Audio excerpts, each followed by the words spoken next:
York City, New York Knicks. If the Knicks is in the Mecca, yeah, let me hear you give it. Forbes and Fields in the building. My God, what's good? And I salute the new Knicks. Let's get it. Shout out to the new Knicks. The new Knicks, salute my guy. The new Knicks, the organic podcast. Uh-oh. Sounds like it's about to go down in here. Going down.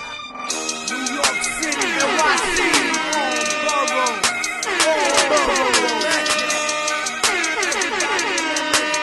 MSG stand up. Brooklyn, Staten, and the Bronx. Manhattan, Queens, what you want? We want the Knicks. We want the Knicks. We want the Knicks. We want the Knicks. Brooklyn, Staten, and the Bronx. Manhattan, Queens, what you want? We want the Knicks. We want the Knicks. We want the Knicks. We want the Knicks.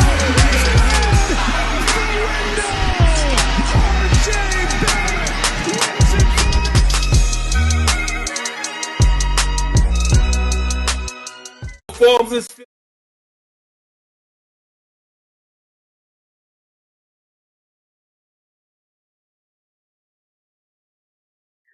Que lo que mi gente. Matter of fact. Yo, what's up? What's up to the Organic Fanatics family? It's your boy Two Shots. I'm gonna be doing the moderating today.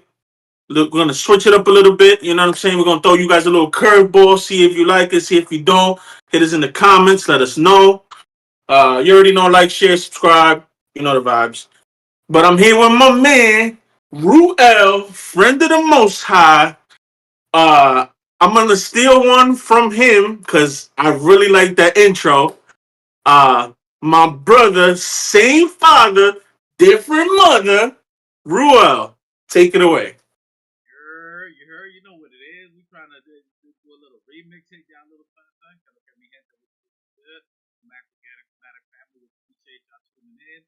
We think we'll do a little something. We try to switch it up. You know, my brother thought he was jonesing. He was like, you know what I'm saying?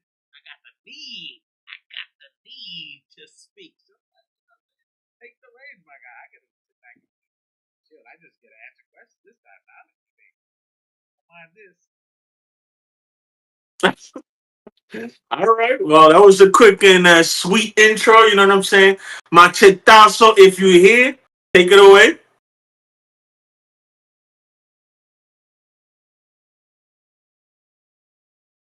And we're moving on. So, you already know it's Two Shots. Shout out to the chat, replay gang. You know the vibes. And we got a little quick video today because there were some topics that came up and I wanted to discuss them and I wanted to get you guys' opinion. So here we are. Without further ado, the first topic I want to talk about is that the Athletic put a report out and they got us as number 2 in the power rankings behind the Thunder to win the championships. I want to get your thoughts on that, Roel. Go ahead, take it away. I mean, that's definitely big props. I mean, the fact that you got us number 2 behind the champions of this year. But look at obviously the direction that they have on their mind of the next future. KC and the Chiefs of the NBA. They're good. I think that's impressive. If you look at the East, there's a lot of teams that we should be able to get up there with. Bulls, Lakers. I like the ranking. I'm not gonna get too high on it because once you get to that level that you're thinking you're big and bad, they can drop that down. Anything can happen in the season. I like it. I mean, a little bit that they're finally giving the Knicks a little respect. You know, even if it's in a down year, I'll take it. I'm not gonna get too high, not too low on it, but I think that's dope that they're actually giving us some kind of recognition. See how that if that lasts throughout the whole year, but I'm like. All right. And, oh, my bad. Go ahead. I was going to say, what do you think? I mean, you think that, what do you think? Well, I was gonna toss it to Machetazo if he's here. I want to give him a chance. So, y'all gotta forgive us. Machete was just on. He be doing this all the time. He's ready to speak for hours, and then the minute the show come on, he Bill gets cookies, son. I don't know what he doing. All right. Well, yeah. Let me give my quick little 2 cents on that.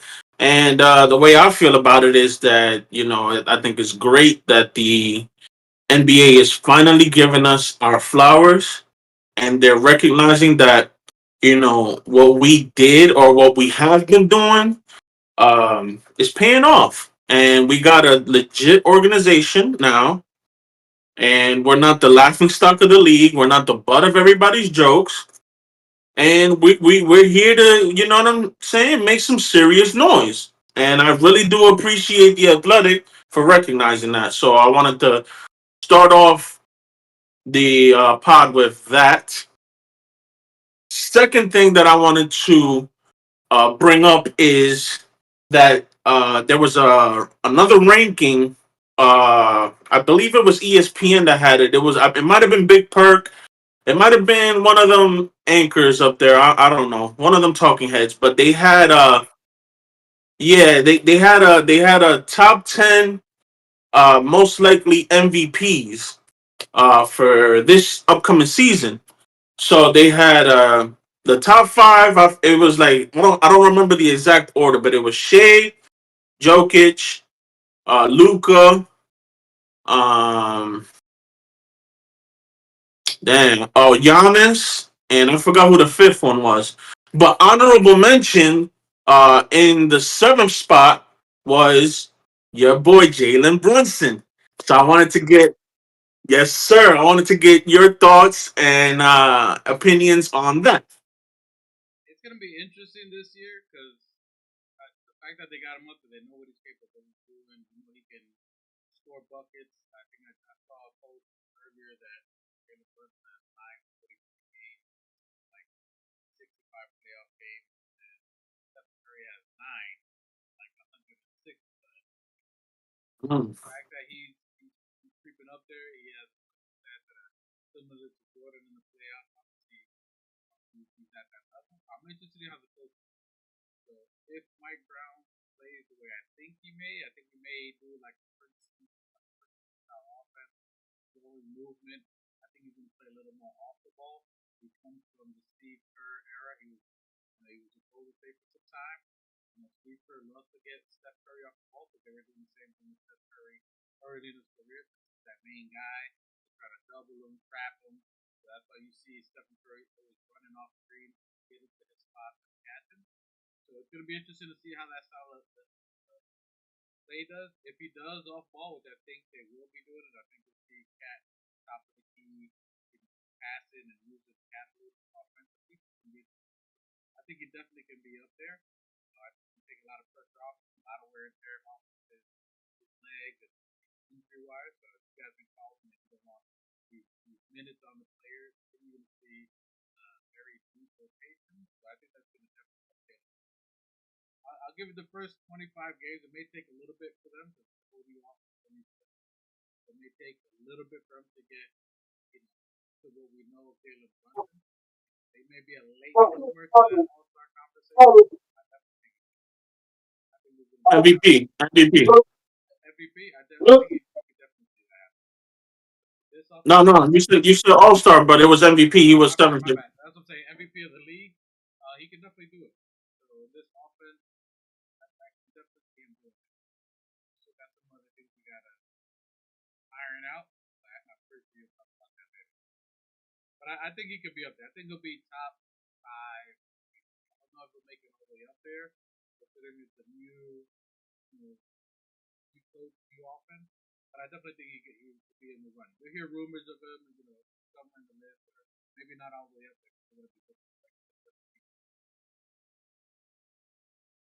Okay, that's a good take. Machetazo, you there?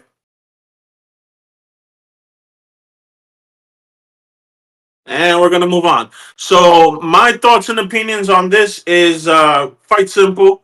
I believe that he is going to be in the running. I don't think he's going to be seventh. I think he's going to be top 5 for sure. And the way I see it playing out is because uh, what's his name? Brown, Mike Brown. Okay, yeah, because he's more practice oriented. I feel like he's gonna be. I feel like Brunson is gonna pick up the offense a little bit quicker, and he's gonna be able to really go off and showcase his skill set. Even though he has been doing it, I believe he's gonna be doing it at an even higher level. Now that he got another year in his belt with Cat and the crew, and I believe it's just gonna be a beautiful, beautiful thing. So enough about that. Machetazo, I want your thoughts and opinions. The first question was, what was the first question? No, no, no. I asked one before that. Anyways, let me get your thoughts and opinions on Brunson being number 7 in the MVP conversation. Que lo que, mi gente, la 110 up there in Upper Manhattan, what's going on, New York City? Knicks fans everywhere. Orlando, Miami, Atlanta, everywhere. Representing. What's going on? Long time no see, brothers. How you been? All right. Okay, as far as your question as Brunson being number 7, In the MVP who list, said yeah. this? Where? From This was where? on ESPN. Big Perk had the top 5. I forgot the exact list, but honorable mention was Jalen Brunson at 7. Hey, 7's a lucky number, man. There you go, bro. I like it. I'll take it. I'll take it. 7's a blessed number. That's what I gotta say about that. Okay, We got and a then lot to talk about. I just remembered the first Underrated stuff. question. I just remember the first question. It was about the team, and the team is number 2 behind Thunder for repeating for the championship. So the power rankings is Thunder number 1, Knicks number 2. What are your thoughts on that? Overall, overall, In the NBA, overall, Eastern Western Conference. Yeah, Sounds yeah, about right. I think that we were like 3 or 4 last year. We were like 3 or 4 last year, and we ended being, in knocked out in the finals, the first round of the finals. Well, I mean, the Eastern Conference Finals anyway. So we were a few steps away. We were a few games away. Um, Being ranked number 2nd, that's all hearsay, man. We can't. That's all speculation, man. I mean, it would be nice if we stay it. It would be nice if we stay 2nd at the end of the season. Or barring injuries, because really that's really what it comes down to. Who's the most healthiest team? Because the best ability is availability. So on both sides, in the West or East, so there's that. Barring, health, I'll take that. I'll take 2nd overall, and I'll take 7th from ESPN. Thank you. Those are my yeah. thoughts. Thank you. Absolutely. All right.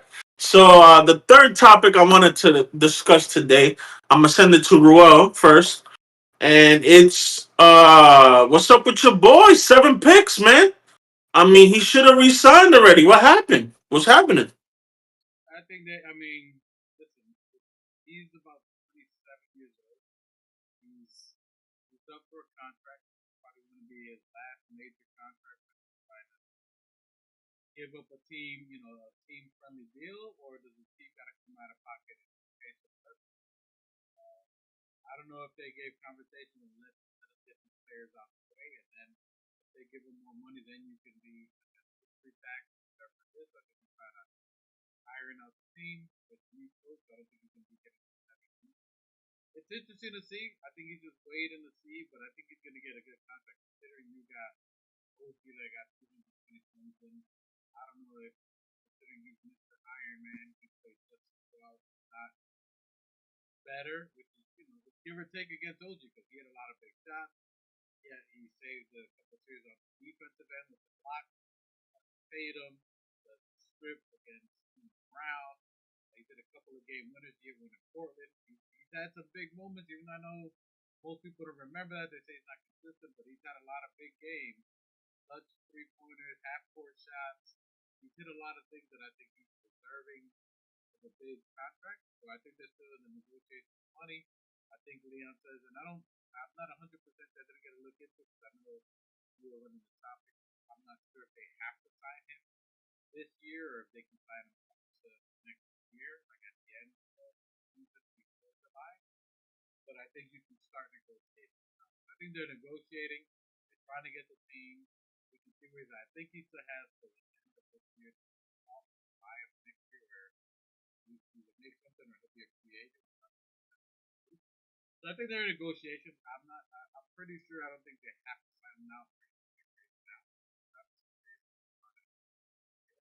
So I think he technically has the next July. So I think he told the Knicks, I want a good payday. I'm trying to get paid. Go up like a world trade. One center. I'm sitting up the You know what I'm saying? Okay. Okay. I think he gave him the you know what I'm saying? I love the team. I would like to give a discount, but I'm trying to get paid. If I'm being honest. I don't know if it's a 225 for OG, but I can see a 195. You know what I mean? I think he's kind of deserving. They're not going to lose his 7 picks. Wing, defensive wing that he can pick shots that he does. Extremely hard to find. So I think they're in negotiations. I think they kind of, I think he said, I'm not doing the 150 trade. I'm not doing the Taylor Bridges. You know what I'm saying? You guys know for sure you want to keep him. I'm saying that they don't want to keep Bridges, but at the same time, like, y'all want to get paid. You just gave OG 225, equivalent to what he is, maybe a little bit bigger on corner shot. I'd like to be up to 195, something like that, and then next year it's going to go up. So I think they know where his money is and start making the bump. Give you an idea of where it is. My bad. Turn your camera, bro. You're sideways. Okay. Thank you. That was answered my first question. Go ahead, keep going. I think he gave his number, and I think they know he wants to get paid, and I know they're gonna probably push it towards next year. I think they're gonna give him the ball off for now. I think they're trying to get the best team they can now, try to win it this year, and then if they have to go for it next year, so they're trying to fill the roster out this year. So that's where the Jordan Clarkson, the person, Baselli, get all their final pieces out. So this is the one we can make the next 2 or 3 years, and then if we're gonna be over the cap next year, it's by paying this dude extending cat and be over the cat. Okay. Nah, man, I appreciate it. I take it. I love it. Machetasa, what's your thoughts and opinions on Bridges not signing an extension yet? Oh, I don't know why he hasn't decided to sign an extension. What were they offering him? I don't think they offered him anything. Yeah, I don't think. Negotiations. I don't think they can. Is it too soon? No, it's not too soon. He's able to sign it now, but there hasn't been any reports that we made an offer to him. I just find it funny that it's been so long that he's been able to re-up, but he hasn't. So I think you can start now. He has to sign or get an extension by the end by July. He can technically sign right now. Oh yeah, he's got to like the end of this month, right? He's got like 2 weeks to decide if he wants to sign her. Well, we still got 2 weeks. We still I got mean, 3 weeks. with the whole Villanova connection and blah blah blah, I just find it a little weird. I mean, No, if you're asking, if you're asking, does he still want to resign, or do we still want to resign him? I say yes. He's definitely going to resign. It may be too soon to tell, because it's still got 2 weeks to decide what he wants, he's gonna resign for. Okay, so speculation, whatever, Knicks for clicks, right? Yeah, but it is important if we're gonna resign him because what? Where he's at the end of his 4-year contract, we gotta pay him 24 million, right? I don't see why not. I don't see why we wouldn't go into the new year, this year, with the squad and the motivation and the mobility that we have. Given what he did, like I said, at the end of that Boston game when he snatched that ball. He snatched the soul. He snatched their soul. He won that contract, dog. He ain't worried about that. Now, yeah. I mean, the 6 picks, whatever it is that we paid, 5 picks that we gave up for him. Like I said, F them picks. I like to see what they turn out to be, who they are, anyways. But we got what we were asking for, because we were asking for that guy to be in him when he was in Brooklyn, right? So we got what we were asking for. We got him. We paid the price. He's here, and if we want to keep him, and I say that if we want to continue with the motivation, we continue with the squad, because that's the thing that happened last year. We couldn't do that with Hartenstein getting signed with, and he wasn't going to turn down those $80 million. But what I'm saying is that it would have been great if the whole group would have came back last year. If it would have been, even we came back with Randall and Hartenstein and DiVincenzo, I think we would have been, we would have still been. I think we would have even been further if everybody was healthy. But that aside, we got a new group. These guys right here. Let's go forward. We got this. We recruited. We still brought back most of the coaching staff. We brought back most of the guys. We just added on better players. All we're looking for is we're going to add Shaman. I would love to add Shaman back because he was part of that run, right? He played great defense. He was great offensively. So what I'm saying is that we bring back, it's good to bring back the same guys. Bring back the squad. Bring back everybody, the coaching staff. Okay, let alone the coach. But I think that we made a good choice. I was wondering about that. Who's a better coach? Who was a better coach? Who had a better run overall in his career? This guy was part of the San Antonio run with Duncan championships, Golden State championships, trained all these greats. We didn't do too bad, I don't think. That's all I got to say. To elaborate a little bit on that, I think I wouldn't be surprised if you see Bridges opt in to his final 25, whatever it is. And I don't think he's trying to take a discount, but if he does that, he's helping the team. But I think the team's trying to stay under the second apron, so they're managing the money where they can have them take your money because that's already factored in on what they're trying to do. That way they can get all the players that they can set up, the Clarkson, Yabusele, make these final pieces to get everybody smooth and in. So that way next year you have these players for at least another 2-3 more years. And then if they're going to be over the cap, they already got the players that they need. Because once you get to that second cap, you're very limited on trades. You can't move picks. So you're very, very difficult to make moves. I think by him not doing it, is letting the Don see what they can do. I think I think he might just opt in to what he has that last year. And next year, I think if he does that, they already came up with an amount. I mean, because they're talking about it right now. It's not like y'all want to run it. It's like, all right, after the 23, we'll get all the other players we need, and the next year we give it to them. That way we can stay on the second year. Okay. All right. That's 2 great takes right there. Me personally, I think I'm more cynical, so I'm thinking something along the lines of, they're negotiating, blah blah blah. They're coming across some roadblocks, and I think Leon has proven in previous situations that you got it, you got it, that he likes to be in control. You know what I'm saying? And I don't think it's going to come down to this, but I believe he wants to keep his options open because at the end of the day, if they don't come to an agreement, he's going to want value for Bridges. And I believe, maybe if it came down to it, he'll trade him somewhere, get some picks, get a player. I don't know what the situation is. But again, I'm of the belief that Leon likes to be in control. He doesn't like to be backpedaling. So if it does come down to it, I believe one of the pieces that would be shipped out would be Bridges if they don't come to an agreement. But that's just my quick 2 cents. Yeah, I mean, that makes sense to me. If he's trying to get a big bag, and like, you can't definitely a possibility. Definitely a possibility. He's like, yo, I Yeah. want 250. And they're like, you. They can make a move. Yeah. But you'll know in a Yeah. couple of days if he doesn't opt in. Yeah. Absolutely. It's some exciting times. But the next topic I want to touch on is your boy Yabusele, whatever his first name is, Gershon something.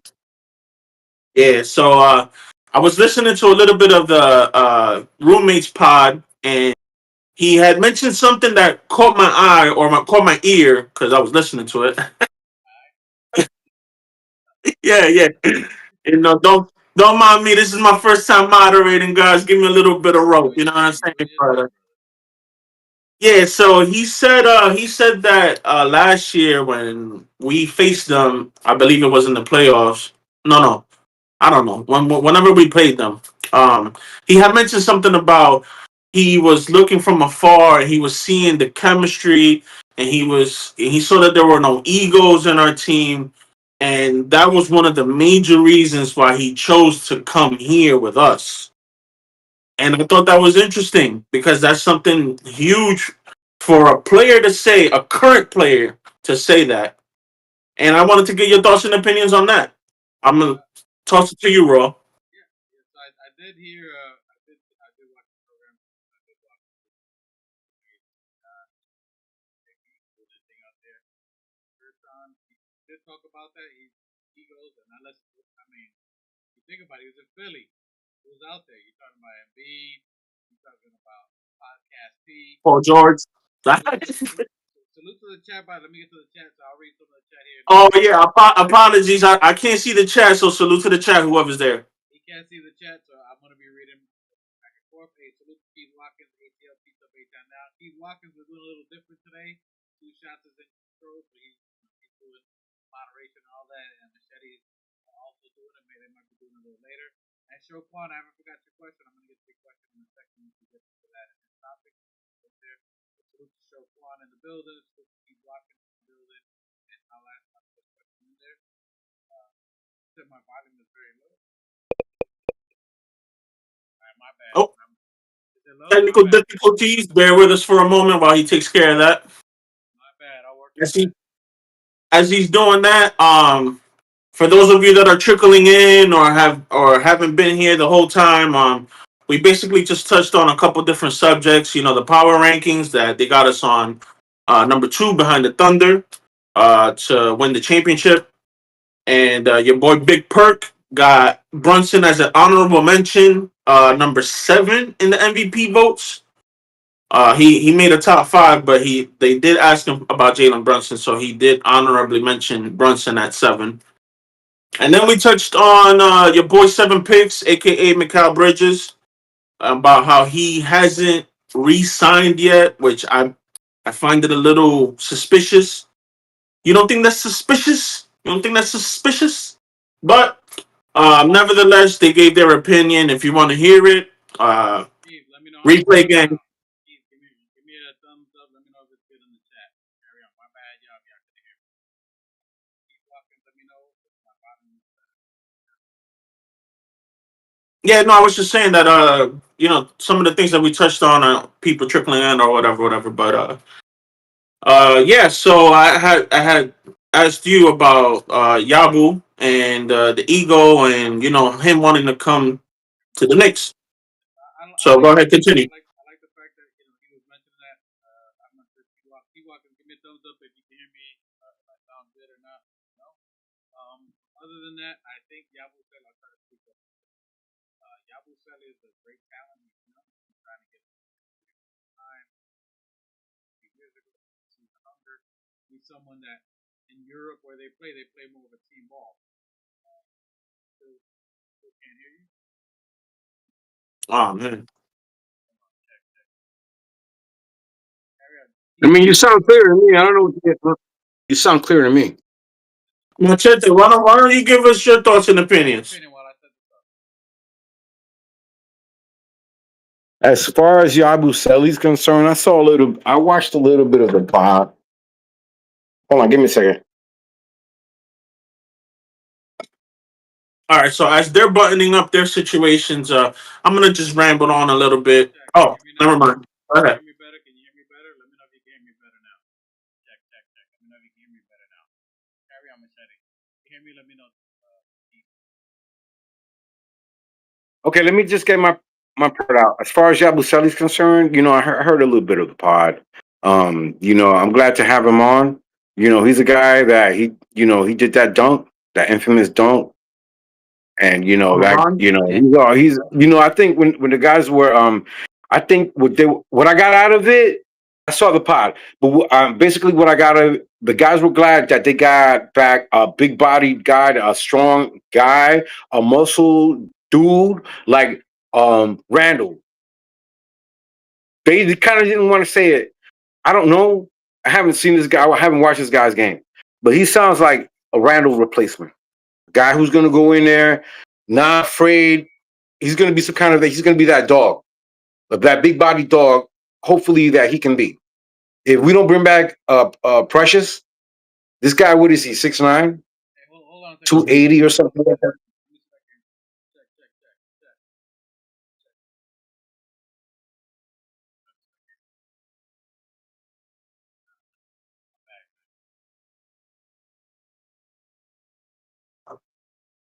But he's that replacement. We need when they were talking about that big body guy that can rebound, that can shoot the three. I don't know what his handles are. Hopefully, he's not a no handle Randall, but a guy that can rebound, a guy that can shoot the three, and that ain't afraid to be aggressive. To go in there and if we have the pass, we got a guy that can pass the ball in Clark, and we got a guy that he can pass the ball to. We got also Mitch Rob. Jordan Clark's going to have him also. He's going to have Huck. They're going to have guys like that they can have the ball and pass around, and we could either be a threat from the outside, definitely be a threat from the outside, which will open the opportunity up better for Cat, for Jalen Brunson, and for Bridges. When we have a guy like Uberselli, right? Because we got a guy who's a threat all around, and he's good defensively, and he's also excited to be in New York and to be in the squad. And I'm glad that they interviewed him early in the pod, because I'm not a big fan of the guys. Off season I don't care, but whatever. They got him on the show. They got to vibe with him, and that's great. Just like they did with Charlie Kolick last year, that they got to vibe with him on the pod, and that's great because that shows camaraderie. You know what I'm saying? That shows that brotherhood within the team. And that's the type of mentality and energy that Mike Brown wants. Guys who are accepting and who are going to want to play together, because that's what he's going to want to do. He's going to want to spread the ball. He's going to want to have everybody have court vision and be comfortable that they know that they're going to. They have to build that trust this year. We're getting a little bit ahead of ourselves, comparing ourselves to number 2, second. Check, check, check. Thing, in my opinion. But it's good to have that positive mentality. But the most important thing is that we're all healthy and that we're all there for one another and that we're able to pass the ball and trust one another, because that's the kind of we don't want Mike Brown just around for the first year. And I know that this is a pressure cooker year for him, right? But all of us, it's a pressure cooker year for all of us because, they're all in their primes right now. And now's the time. Now's the time, bro. Because we got to the Eastern Conference Final. So, yeah. Yeah, and that's part of it too. The reason that I brought up the power ranking is because everybody knows the situation in the East. It's basically uh, if we're taking into account last year, it's basically just a two-team race between the Cavs and the Knicks. No disrespect to anybody else, but the Magic are still rebuilding. They're still young. They're still trying to figure it out. Trey Young and the boys down there got better, but I don't see them in the same level as a Cavs or a Knicks. Hey, Um, can you hear me? Can you hear me, Keith? Now? Can you hear me now? Let me know if you can hear me. Check, check. Let me know if you can hear it now. no, yeah. So I was just giving a quick breakdown as to why, um, I'm a little bit bullish on the Knicks and I agree with the power rankings. Like it should be Thunder 1 and Knicks 2.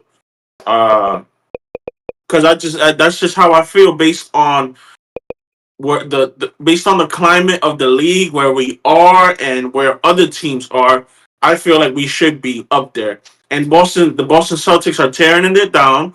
I mean, that's part of the problem with the new CBA, that you can't really build a dynastic team like that. Take the Thunder for example. The Thunder just had to dish out 200 something mil for Shea. 200 something mil for Chet. They're gonna have to pay the other kid too. They're, and that's gonna force them to tear it down. Unfortunately, the years of the dynasties, the twos, the threes, the fours, the championships in a rows, all of that is something of the past. Unfortunately, I don't think we're gonna see very many dynasties moving forward with this new CBA. Obviously, when the next collective bargaining agreement comes and they change it up, then yeah, maybe. But at the current moment, this CBA was structured so that there's more parity in the league. So there's not those dynasties just running, Check. year in and year out. I think I may have gotten it. Let me know. I think I got it. Let me know. Give me the thumbs up. I think I got it. Carry on. All right, I got it. I fixed But it. yeah, no, I fixed it. that was pretty much it. I fixed it. And did you give your thoughts on Yabu? So I'm gonna give it back because people couldn't hear me, so I do apologize. So I'm gonna try to run back some of the information from what you guys missed. I apologize. M Special is not in the building, so I'm learning on the fly. I know what it is now for future reference.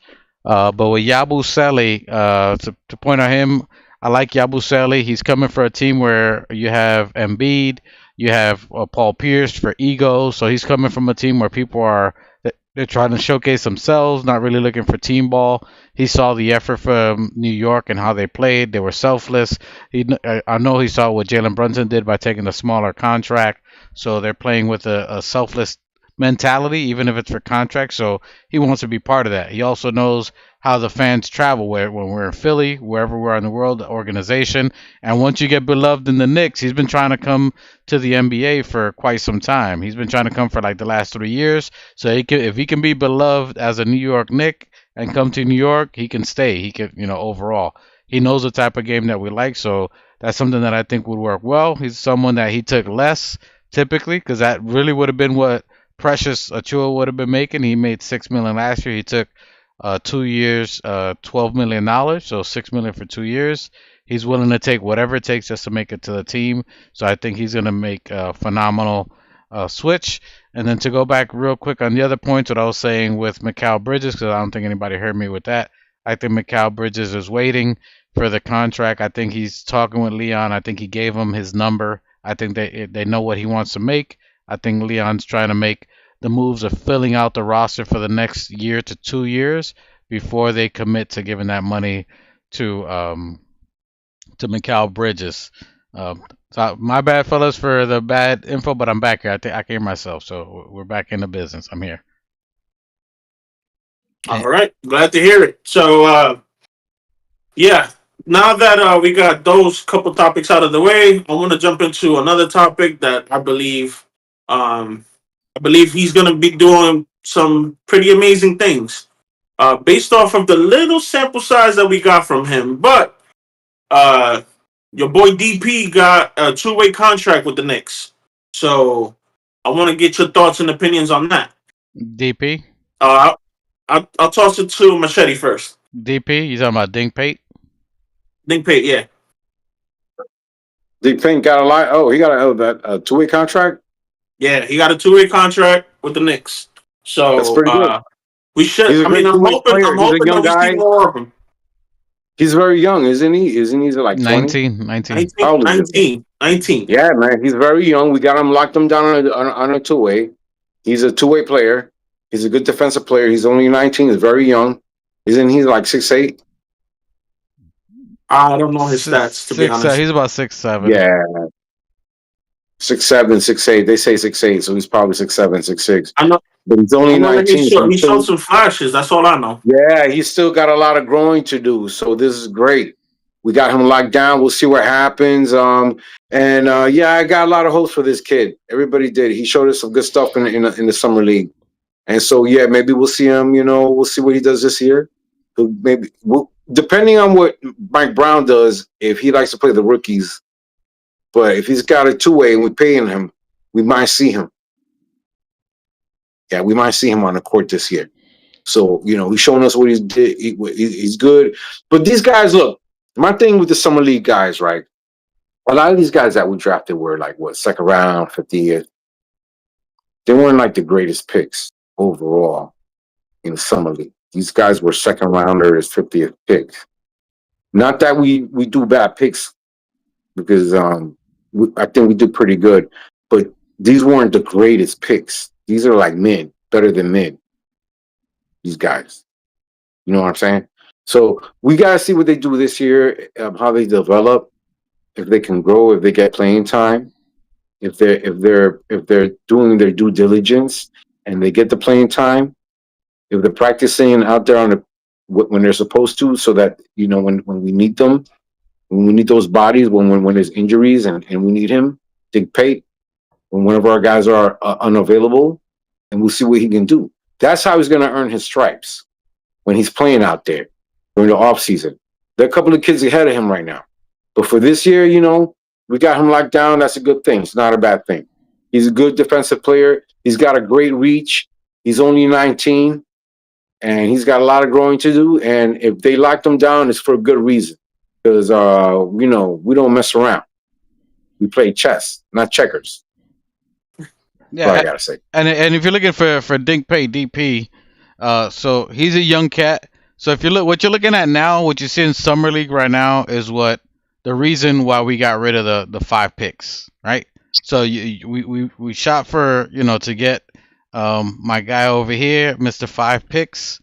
You know what I mean? So we ended up getting him. So now we're looking at getting talent. And this, what you're seeing now, is the reason really why Thibodeau got fired, because they. Oh no! I mean, okay. It's facts. Now, I'm just saying it like because they invested. Hold on. You're breaking up real bad, bro. I am. Yeah, you're cutting in and out real bad. It sounds good on the TV here. I don't. Let me know if you guys hear me. Let me. You're clear now. You're clear now. So I think. Okay, let me know if it's better, because I think it was just popping. But so yeah, I think you're good now. So with him that's why they got rid of Thibodeau, because yes, we could have gone to the ECF, and yes, he could have been riding, you know, the Jalen Brunsons and these stars. But the fact that we got rid of our 5 picks, you have to be able to develop this youth. You have, you know, they're taking risks with these talents. They're digging in the trash and seeing if they can find a treasure in there. So now they got these young cats. So that's kind of why they went away from Thibodeau. Not that he couldn't do it with the existing staff, but we need development now. We need to see if we can get these players in rotations. All that to say is your Dink Pate, while you see that he got the 2-way contract, you got Beauchamp, who was a previous first-round pick from the Bucks. He's got a 2-way contract. You're probably going to see Diawara with the rookie contract. And those 3 players, you know, and then you still got Patcom Daddier, Pac-Man. So you still got him with the contract. So these players, those 4 are really the ones that you're going to see involved with the team. And the reason you get the 2-way is because they can still get some G League burn, but at the same time, they can practice with the team. They can learn the philosophy of this new coach, Mike Brown, who's probably going to be the coach at least for the next 2 or 3 years, who's going to give them burn so he can see how these practices are, to see how the mindset that he wants them to be, and to be around real professionals, the Jalen Brunsons, the Josh Hart, you know, the Cat. So they're going to see how these players work, how they practice, how they develop, so they can build those discipline and skill sets. So that's why they get the 2-way contract. It's good because he's going to be a future player and see what he could turn into. He's probably going to spend a lot of time in the G League, but the fact that he gets to practice with the team, it's not. I don't remember the last time we had anyone with this physical ability since since J.R. Smith, right? Probably since J.R. Smith. Someone of this. I mean, you know, J.R. Smith was a high flyer, bro. Which is what I'm saying. Other than him, I don't know any other Nick. It's been, and I know a lot of them that jumps off the top of my head that was a physical specimen. you know what I mean, that can shoot or some of the stuff that he did, right? So that he's the closest physical specimen that the Knicks have ever had before. But the fact that he hit, what was that? I think he had 5 3-pointers or some crazy thing like that in the summer league. It shows his skill set, shows his upside. So I don't think he's gonna get heavy burn time, but he's gonna be around the organization. He's gonna be doing kind of like what Thibodeau did, where he'll sit down and learn, watch the game. But he was playing at Ignite, so it's a little bit more talented. Not as great as G League, but I like the signing. Someone that's basically high upside. Shoot for the stars with that. So I think he has the ability, and he's gonna get some burn. I like the Ding Pate signing. Yeah, and I agree with you guys. My quick 2 cents is DP is a high flyer. I love his athleticism. I love the way he plays the game. I want him to clean up his jump shot a little bit. It's a little funky, He's young. but he makes it, and that's all that matters. I mean, to be real with you, Kevin Durant doesn't have the prettiest shot either, and he's a 50-40-90 every year. So I'm not gonna attack him too much on that, but I would like for him to clean up his form a little bit. Um, Another subject that I want to touch Yeah, really just quick. for the record, we're not comparing him to Kevin Durant. No, no, For the record. Just for the record, bro. You can't that was mention, you that can't, was you the think first you year mentioned that Dick Payne and Kevin Durant in the same sentence, and just for the record. No. Yeah. Let me be clear. I'm not comparing them. That was just the first name that came to mind because Durant got kind of like a sideways shot, and it's not the That's a prettiest crazy shot. comp, though. That's a crazy He comp. wasn't comping. He was comparing that. He's saying that I his was, shot is I not was a just, pretty shot. yeah, It's not pretty. yeah. It's his shot is not Stephen Curry like, or it's not like Klay Thompson. That's all I'm saying. It's not a beautiful shot, but you know what I mean. It goes in, and I was definitely not trying to compare the two. Let me be clear, not comparing the two at all. Yeah, no, but I let you Um, go. I think him seeing but yeah, Jalen Brunson and their work habit, as he comes in and he works with the guards, he sees Jordan Clarkson. That's why the 2 ways important to see, what are these guys doing? How are they working on their shot? You know what I mean? And then that'll get him to evolve to like how you're saying. yeah, absolutely. But I believe he is very high upside, and I like his game a lot. So I wanted to touch on something real quick that I read. Really give a shout out, not really, touch on the subject, but shout out to OG. OG signed with Skechers. So he's an ambassador of Skechers now, and he's gonna be rocking Skechers gear. I thought that shit was cool. I just wanted to shout him out real quick. And I wanted to get you guys' opinion on Great this deal. other topic. Hey, yo, I used to rock Skechers when I lived in Miami a long time ago. They were great sneakers, man. They're good, they're durable, they're very super comfortable. And I rock Skechers, man. I rock with them, and a lot of people do. Skechers is the shit. Hey man, Right if they're on, good gonna give him the contract. You bag, take up, make the I'm money. all with it. Get yourself But a yeah, pair of Skechers out there. yeah, absolutely. I just wanted to shout him out real quick. And then I seen the other day real quick a possible Westbrook signing. I want to get you guys' thoughts and ideas on that. Look, this is why we Go do ahead. these shows, so that Go ahead. so that people can get this out of their system. Westbrook. I love it. Look, for me, I don't see these guys who are from Los Angeles coming to the East Coast. They're old and they're gonna want to stay home. They got families. They grew up in the West. Westbrook ain't coming out here. That's why he's out there. And every time he signs with teams in the West. He never signs with anyone in the East. Okay, so you can forget about Westbrook. No, what That's a Westbrook? good He's point. with who's he with? The Clippers. Denver. So I think he fit really good with Denver last year. He's a good fit. He's a good fit He with was. Denver, anyways. They're just trying to see But where they're money. not. They let him go. Then he can easily go to the Clippers or something like if you're gonna like for us. So They were. go, I'm sorry, real quick. They go were ahead. talking about him going overseas and getting a bag overseas too. Listen, and I'm not gonna take away that. Look, he's a fan of New York because he does a lot of fashion shows. He does a lot of modeling clothes. So he's in New York all the time. And so yeah, that would be enticing in that he's familiar with New York, but I just don't see him as a fit. I don't know. I'm like 60-40 on that one. He's I see what you're saying, though. 60-40 It would be for enticing it or because against it? he's just older, man, and injury prone. That's what's holding me back.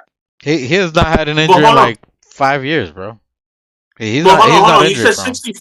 60-40. Is it 60-40 He's older, against it? though. He's like behind LeBron older. He's like 35 Yeah, plus. How old is he? he's old, but not injury prone. I mean, he played almost a whole season last year. Nah, pass, dog. I ain't going back to those days where we get Listen, veteran guys, older guys. Listen, between you and my brother, I don't know how old niggas is talking about not getting old niggas. I don't understand that conversation anyway. But for us, the fact that we got PJ Tucker. It was it's like, yeah, okay, you know, if he would get the vet minimum, would he get the vet minimum? Come to New York, he'd be comfortable here. He does his fashion show out here. He's still physically, you know, he ain't that old where physically he's not strong and capable, but he's still a good fit in Denver. Nah, we don't need that. We don't need that. Hey, we don't need that distraction, salute to Chris Connors. Chris Connors says West Brick, and he said he's a journeyman ball hog and chucks up bricks. Thank you. Somebody said. Yeah, but he's not gonna be the starter. You know what I'm saying? We're talking about the 15th man, if anything. But think about it, he wasn't the 15th man in Denver. He still got game. I mean, he may not fit for us, but there's teams that can. I can't see him going to China. There's other teams that could use him. That's it. Period. End of story. He may not fit for us. Okay, he doesn't fit, and you're talking about a 12th, 13th man on a Knicks team. I just don't see it happening.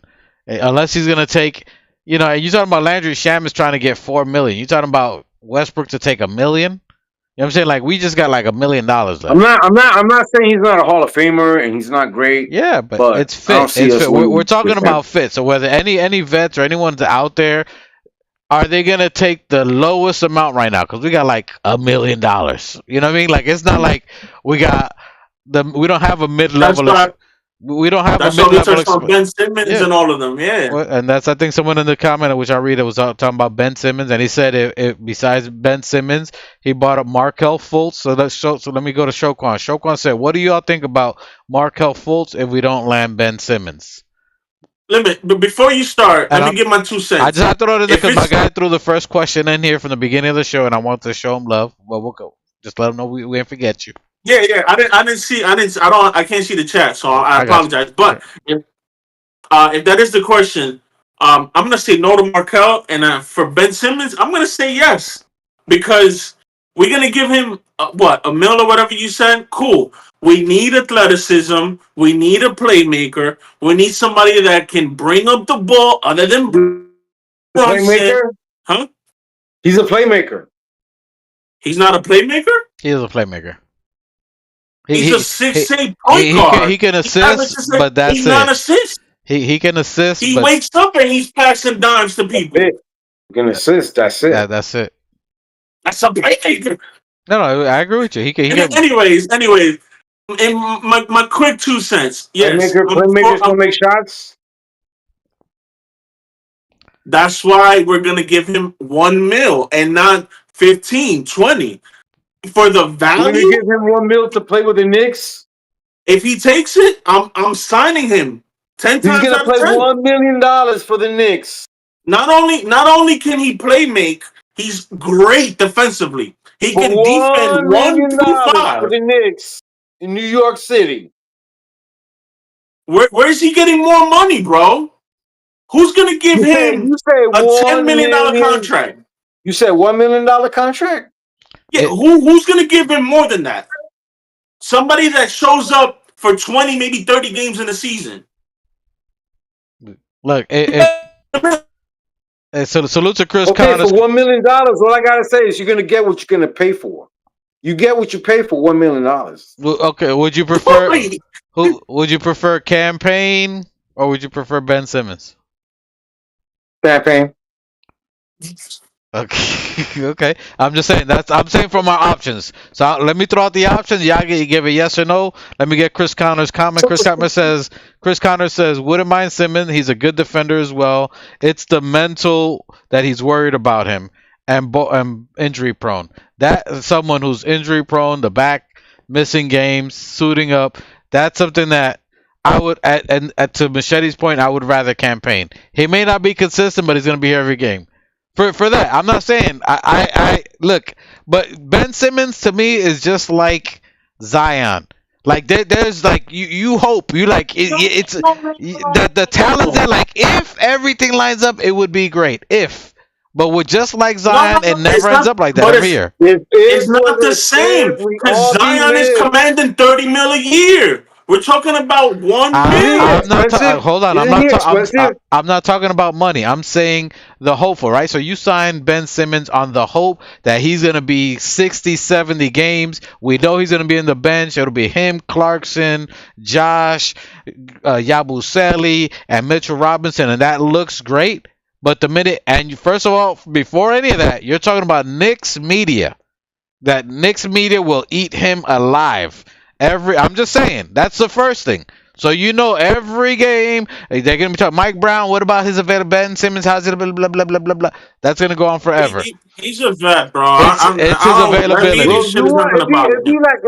It would be like he was in Philly. It would be like Philly's media is even worse. And Doc Rivers all over again, bro. Not really, but how many games did he play in Philly? Look it up. He was there for like 4 years. And he only played like 20 games in 4 years. And played like 2.5. 20 games in 4 years. Look it up. You got your phone. That is blasphemy, bro. Machete, look at how many games he played in Philly. He did not play. He missed like almost 2 straight years. I would rather, hold on. Chris Conner says I would rather DeLon Wright than campaign. I know this isn't a popular opinion, but I wouldn't be surprised if they gave it to Marjon Beauchamp. They watch him heavy during the summer league. I agree. Listen, that's what I'm saying. All this to say, and I agree with you, Chris Connors, is any leftover position would be for who we have right now. Unless it's Shamit and these other players that you see available, the other players you're looking at, they're all waiting. They're trying to hold out for the last minute for any team that has the mid-level veteran exception. And that's at least $4 to $12 million. They don't care if it's with Charlotte. They don't care whoever has that mid-level vet exception. They're trying to get that because that's the last little money they're gonna get. Shamit, the reason we haven't signed him because he's trying to get that last paycheck. He could get that $1 million and he could play heavy minutes with us. He gave us a discount last year, but he's seeing. He didn't get that much burn with Tibbs, but can he get $4 million somewhere else? Can he get $6 million somewhere else? That's why they're all holding out. All these other players, they're all trying to hold out for that last. Let everybody get the teams in order, and then whenever that vet minimum is available, they're trying to get that paper. If nothing else pans out, and it's either China or that $1 million, then they'll go for the $1 million. So we're probably not going to hear this until the end. Shamit, if there's no other offers for Shamit, Charlotte doesn't have $4 million. If Orlando, if Philadelphia, who's injury prone, you know what I mean? Like that, it's you, right? Like imagine you, regardless if you love New York, but if you can make $4 million playing in Charlotte or whatever crazy team.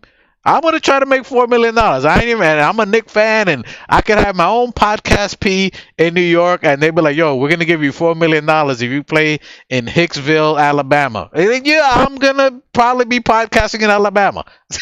If the Pelicans call with that $4 million, I'm there. Listen, me and Willie Green homies now. You know what I'm saying? Like, in their perspective, for these last players, I'm saying, you know what I'm saying? Like the last players available.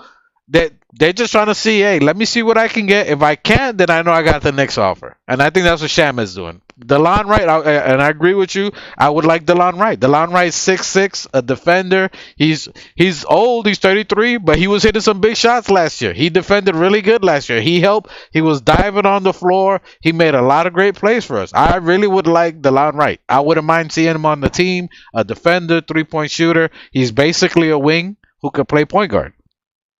I ain't mad at that. I agree with you. You're gonna hate me for this, but if you line them all up, DeLon, Cam, Champ, Ben Simmons, Westbrook, whoever else you want to put in the list. Markelle Fultz, if you line them all up for me, and you told me you got $1 million, sign any one of these players, who would you choose? 10 times out of 10, I'm going Ben Simmons. That's just my opinion. Anyways, we can move on from this subject. Wait, hold The on, next, because I gotta address some of the stuff here because we still got some of the chat still talking. This is a spicy oh, my bad, my conversation, and I'll go with you. We'll throw it in. And I'm not trying to interrupt or take your flow, but I just wanna I wanna hit up Shoquan and answer his question because that was the first question we had in the chat about Markelle Fultz. Markelle Fultz is really good. Markelle Fultz, he was here in Orlando. Yes, he was the number one draft pick for Philly. They kind of let him go. He's not super elite, but for someone at that low amount, he's an excellent defender, which a lot of people don't talk about. He improved on his 3-point shot. The only thing with that is that you're going to be in New York and there's going to be a lot of media pressure for him. I don't think that's a fit because of the media pressure and everything all that attention he got in Philly was really detrimental to him mentally and it took a toll on him. That's why he was able to develop in Orlando where there's not a lot of media here. No one really cares. He was under the radar and just developed without all that pressure. I don't think New York would. I like him. I really would like him, but I don't think under the media scrutiny and all the stuff that New York involves, I think it'll be too much for Markelle Fultz. But I think he's really good. I think he would be worth that money. But if you're to Two Shots' point, if they were all available, I would take Russell Westbrook way over any of them. If that's the case, I would take him because he's someone who can pass, he can penetrate, he can collapse defense. He's not a great shooter. He's a veteran. He's skilled. He's still a great physical specimen. He would, get everyone else involved. I'm with Ruel. I'm with Ruel on this one. Of all of them, I would take Russell Westbrook because he's still a dog at his age, and he's still physically, he's still strong. He still has connections to New York. I think that as far as the media is concerned, of all the three of them, he would take it the best or be able to handle it the best. He would love the attention, being that he's a model. As far as Ben Simmons, I looked up the stats. Yeah, in the 4 seasons, he only missed his 4 seasons with the 76ers, he only missed 53 games. I thought he missed a whole lot. It wasn't really a whole lot. In the 53 games in 4 seasons. 4 years is not really a whole lot, but it's still a lot, though. It's still a lot. 53 games, whatever. But it wasn't as much as I thought it was. But listen, you also got to see how many he played. He was a 3-time All-Star. Just because he suited up, don't mean he played. 3-time All-Star was done. But he's not the dog that Westbrook is. He's not the dog that he will let us lose. If we're losing, he would just be passive about it. Yeah. I don't trust Ben Simmons. I agree. I don't trust him. I would trust Westbrook. I would trust Markelle Fultz, but it's the same thing with Markelle Fultz and Ben Simmons in the media. Why bring him into that? He already went through it in Brooklyn. He couldn't handle the pressure. He couldn't mentally handle the pressure in Brooklyn, bro. Let alone in Manhattan. He's not mentally. What you guys are not understanding. You forget that, and with all due respect, he does have a little bit of mental stuff that he's dealing with. That the pressure in NYC would be just something that he definitely not handle, and he just would be. He would be like that. He would be like that. That Simpson when he's going into the bush. You guys are not understanding, bro. He's gonna be the 15th man. What pressure is he gonna be under? Are you talking about Ben Simmons? The pressure's on Brunson. The pressure's on Cat. No, thank you. Hey, salute nostalgic Knicks. And listen. Not only that, 2 shots. And again, I'm not. He has it. You know what I'm saying? He is that little flower out there you think is gonna be good, but sometimes it could just wither away. But with him as well, with his back, you're talking about a back thing that has been lingering for years for him. And then you're talking about New York, how we play physical, how people play us. They're gonna be bullying them, throw their body into them. It's gonna be a different thing. The reason I say Westbrook is because Westbrook, even though he throws bricks, with salute to Chris Connors, he's at West Brick as he's known. If he throws bricks in the second unit, you got Josh Hart in the second unit. You're going to have Mitchell Robinson. They'll clean that up anyway. So we might get points off of that regardless. So if Westbrook, who's not shy about throwing a brick, you're going to have Josh Hart getting a rebound, Mitchell Robinson getting that rebound, and Duncan or putting it back or giving us a second attempt. And then you're going to have Clarkson or Yabusele out there as well. So with that type of lineup, I wouldn't mind them.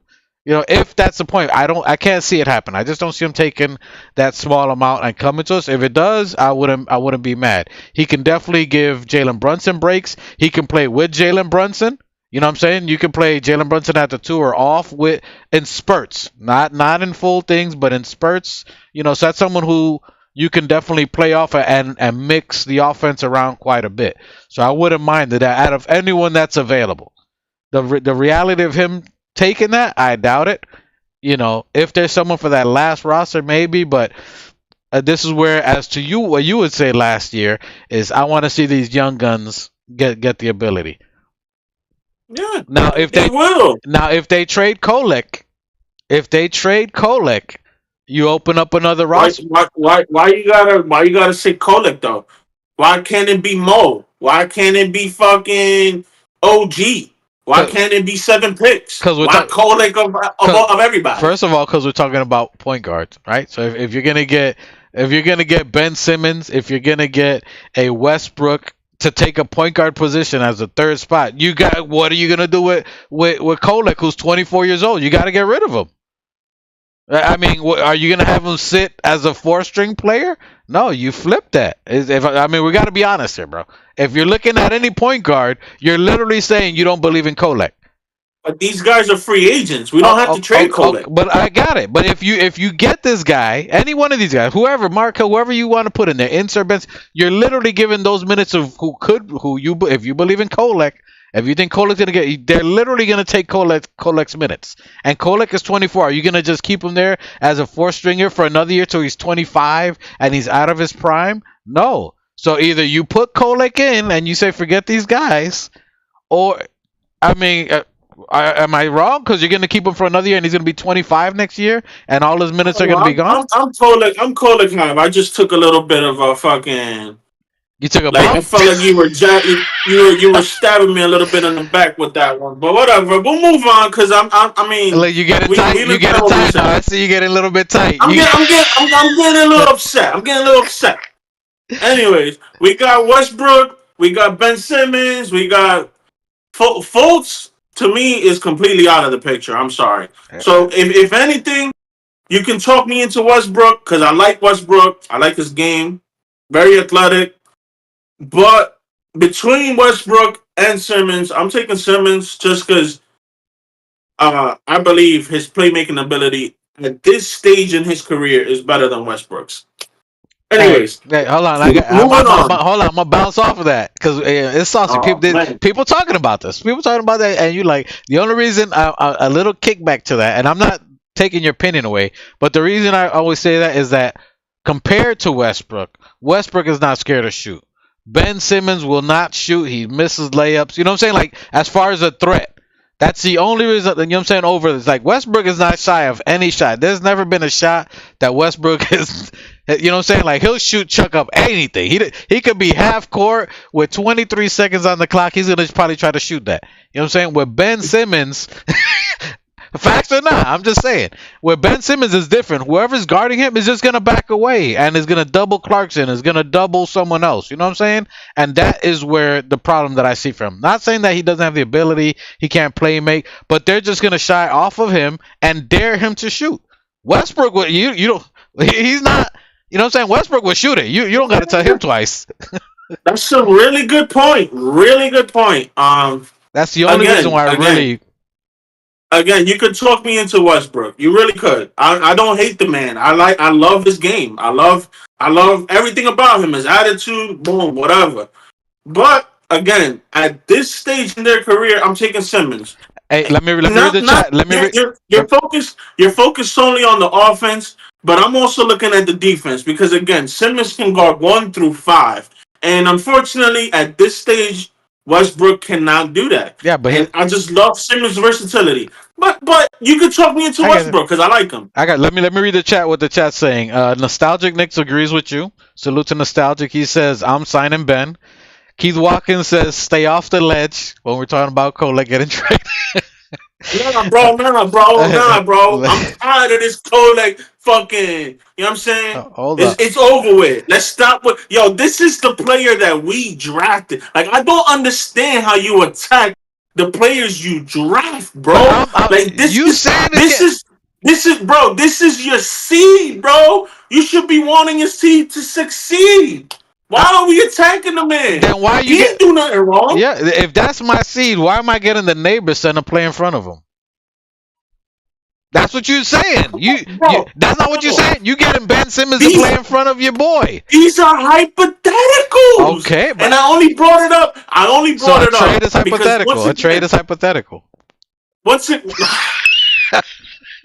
again, I'm not taking Simmons and giving him Kolik's minutes. Where the man's gonna come from? Hold on, if Kolik gets minutes, I'm not taking it away from him to give it to Simmons. Simmons is the 15th man. Simmons is the, oh shit, Jalen Brunson got hurt. Oh shit, Kolik got hurt. So now I got Simmons in place of him. That's how I view Simmons. So you're viewing so you're putting this whole, he can defend, he went through fives, he can play, he's a playmaker, but you got him coming after Hook Porty, after Beauchamp, after Dink Pate, after Pat Comdadier, after that's 15 man. I didn't say all that. You said 15. I didn't say all that. You said 15. I did not say all that. You said the 15th man. I said God forbid. Am I tripping? If something happens to Jalen Brunson or Jalen Brunson's backup, McBride, Kolik, whoever it may be, and we need backup minutes, I'm giving it to Simmons. That's what I said. Nobody plays 82 games in a season. If you sit somebody has to take up those minutes. And that's what Ben Simmons is going to do. I'm not signing him to play 70 games. Give me 20 games. You're going to average 10 minutes a game. But that's all I need from you. I need you to continue running the offense, humming and humming, you know what I'm saying? Flowing beautifully when I need you, not because I want you. It's because Jalen Brunson is dealing with an ankle issue. McBride is sick, got COVID, whatever the case. He's replacing them when they're not available. He's the 15th man, bro. So that's why I said a 15 man don't get burned. If the rotations is usually 11, listen, I'm not doubting you. I'm just saying if the rotation is usually 11 players, the 15 man's almost never gonna see the court ever. That's why. What's the point? Why would you even spend that money? That's what I'm saying. Why would you? Because we have to. We need 15 players to start the season. Why don't you just give it to one of the young players? Why don't you give it to Beauchamp? Why don't you get? That's what I'm saying. Give it to I'm not a fan of Beauchamp. Simmons is better than Beauchamp. Simmons is better than DP. At this point, no way. Why we already have 3 or 4 rookies that we can't find minutes for. Why am I gonna add another rookie to that? Why are you gonna add a veteran that you're not gonna give minutes to? That's the whole point of letting Kolek. Yeah, That's the whole point of the 15th man. Lord, all right. Let's just move on. I just want to drop the subject. Listen, this subject is lit in the chat. So let me read what they saying. Don't be mad because you want to trade Kolek. You giving all Kolek's minutes away. Don't be mad. Yo, bro, we are gonna shoot the 5 one day, bro. I swear to God. Let me read Key Watkins. Key Watkins says we could use Ben Simmons' defense for sure. So he agrees with you there. We would have to put him in the post only. That's the only option in his opinion. So as a post player, which is crazy. Nostalgic says right. I want to see post like what 3, like a 3 or 4. Like when he's a point guard, like not to shoot it, not to be at the top of the keys, to just be at the post and like back. I'm assuming he's saying I see, back whoever the point guard is and have instead of 5 out, have the point guard in. You know, something like that. I guess. Got it. Understood. Yeah, absolutely. I agree. Nostalgic says Ben won't be playing big minutes, so he agrees with you there. JC and Deuce running backup. I can see that, but then then what's the point of getting him? I just don't see that point. But I also for New Knicks, I'm speaking for New Knicks. He would say, "Hell the fuck no." Thanks for he knows New Knicks. He would say, "Get the fuck out of here, bro." Get the fuck out of here. Get the fuck out of here. Not that bum ass. Uh, Fuck out of here. Jordan. Chris Connors says, put Ben Simmons out there with Yabusele, Jordan Clarkson, Josh Hart, and Hook Porty. You know what that means? If you say that, Chris Connors, and I'm not saying you're wrong, he's not going to be the 15th man. He's going to be the 11th man. Just saying. Second lineup, 15th man is Kolek. Listen, if you get... Bro, Who said that? Who said that? Chris Connors, 15th man is Kolek. Chris Connors, you're out of here. I don't need you in the chat anymore. No, Get out Chris of here. Connors is smart because you're talking about Jalen Brunson, Deuce. You're talking about JC who could, and then you're gonna have Ben Simmons. That's 4 point guards or possible point guards. And then I'm joking, brother. I'm joking. just saying. I was joking. Listen, at that point, you just trade Kolek. I think Kolek should be traded, in my opinion. He's turning his camera off. Anyway, Keith Watkins says Chris Connors, that's a heck of a defensive lineup. I'm scared there's not enough offense in that group. I agree. Keith Watkins is dying. Ben Nostalgic says Ben is nice. Listen, when he's on the floor, those 18 games out of 81, I think he's phenomenal. Those 18 games are amazing. The other, Yo, why you taking shots, bro? The 18 games he Put the plays. piece away. Listen, the 18 games that Ben Simmons plays, he's amazing. The other 68, I'm just saying. I swear, bro, I'm gonna change your name to Two Shots, bro. That's it. I'm gonna be Ruel. You're gonna be Two we Shots. switch roles today. We switch roles. You're the moderator. I'm bang bang. I'm hitting up shots. Trade Kolek. Let's go. Dale. Fuck Mike Brown. Hey, let's go. We starting to go left. Let me load up my clips. Let me bang this right real quick. What's up with Pablo? And Pretty Smalls. I like Pretty Smalls, but I had one more topic I wanted to touch on before, and then we could jump on whatever you want. So you're doing a good job today, sir. By the way, I gotta give you for unprepared. You're kind of prepared. I'll give it to you.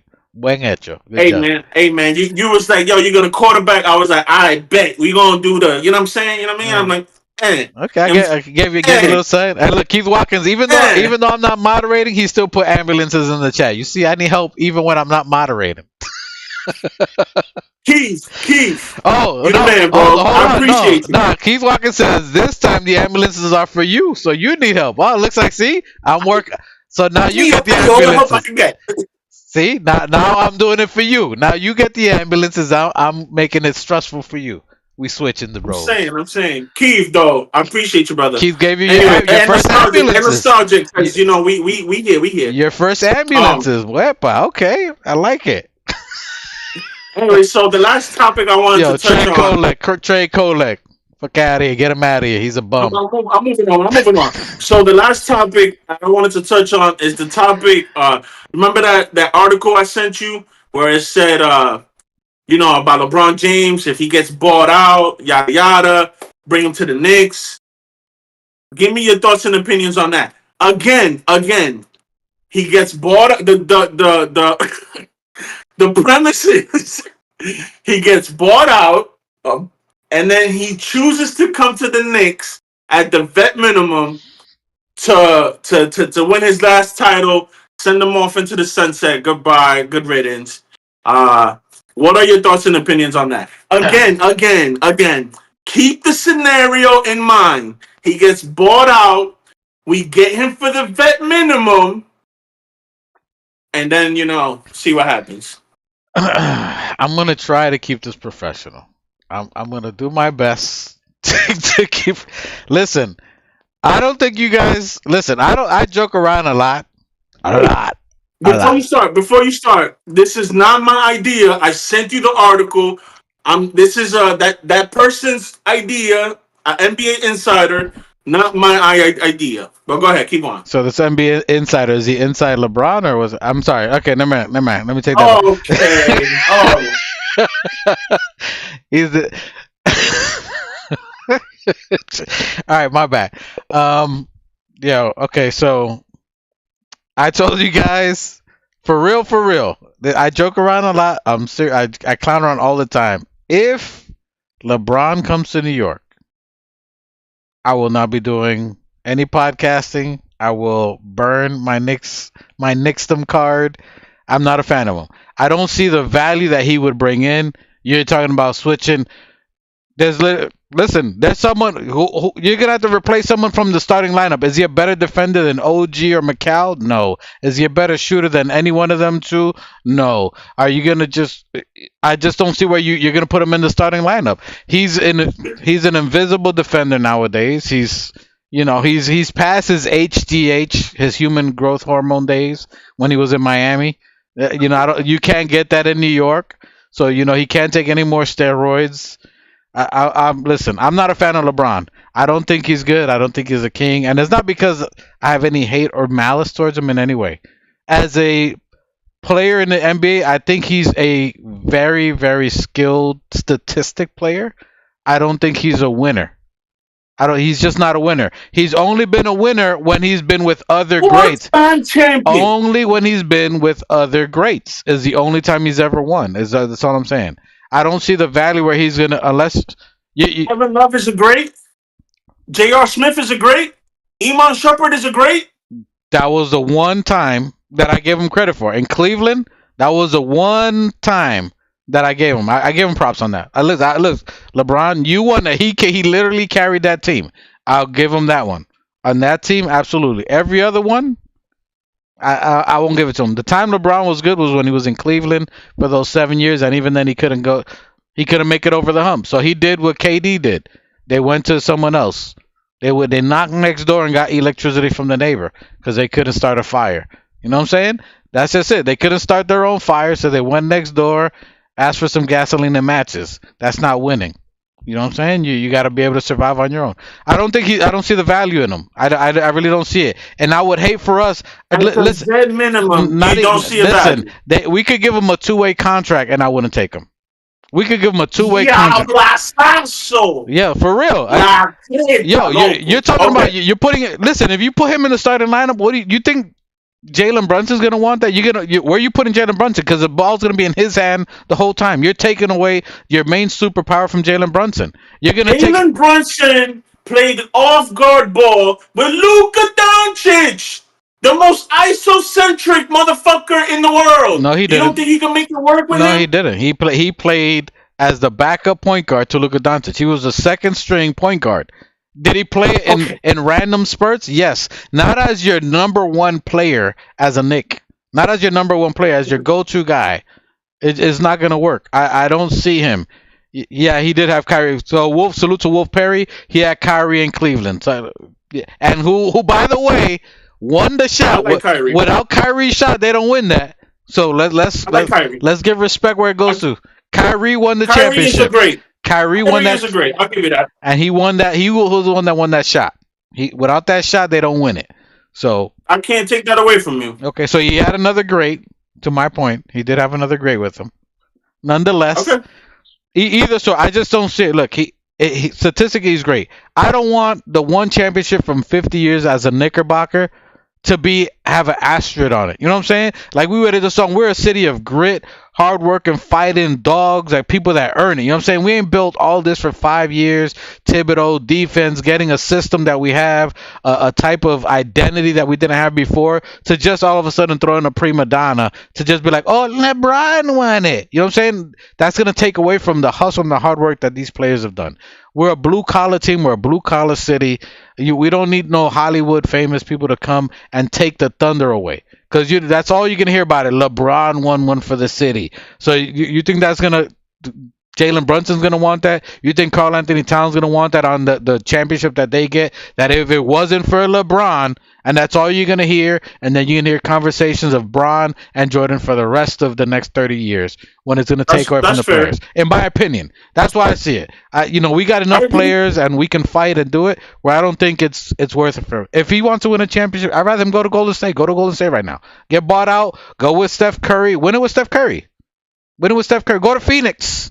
Try to win it with KD. You and KD unite and Wonder Twin Powers and form Voltron or whatever y'all want to do. You know what I'm saying? Like, at that form Voltron over there. You know what I'm saying? Like, go with KD. Like something like that. Go. You, Booker, and KD, and I'm with that. But in New York, listen. I don't care what you gave me. I don't care if he came in with with a free Greyhound bus pass, and he says he's gonna play for free. In my opinion, I don't see it for LeBron, bro. He's not a New Yorker. That's not how we cut out here. You know what I'm saying? We're not from that cloth. You know what I'm saying? You shitted on us from years and all that when you could have came here and you went to Miami Beach, you wanted to be South Beach and take human growth hormone, whatever, allegedly. You know what I'm saying? Yeah, bro, that's it. I'm just not with it, bro. I would not want him. I don't care what it is. And if he does come, I guarantee you're going to be the future moderator forever. Because I will not until he's forever. I will give up my Knick card. I promise you, bro. Look, I give you my word. I'm a man of my word. I don't see it. Let me read the contracts. What he said. Extension could through the extension cord through the window. Yes. Kyrie in the second Cleveland stint, not the first. Hell nah, don't want LeBron here now. Hell nah, go somewhere else. We can beat them. So that's what Keith Watkins is saying. We don't need him now anyway. I love it, bro. I love it. Yo, can we just let Ruel just keep going on and on? Bro. We don't want LeBron, bro.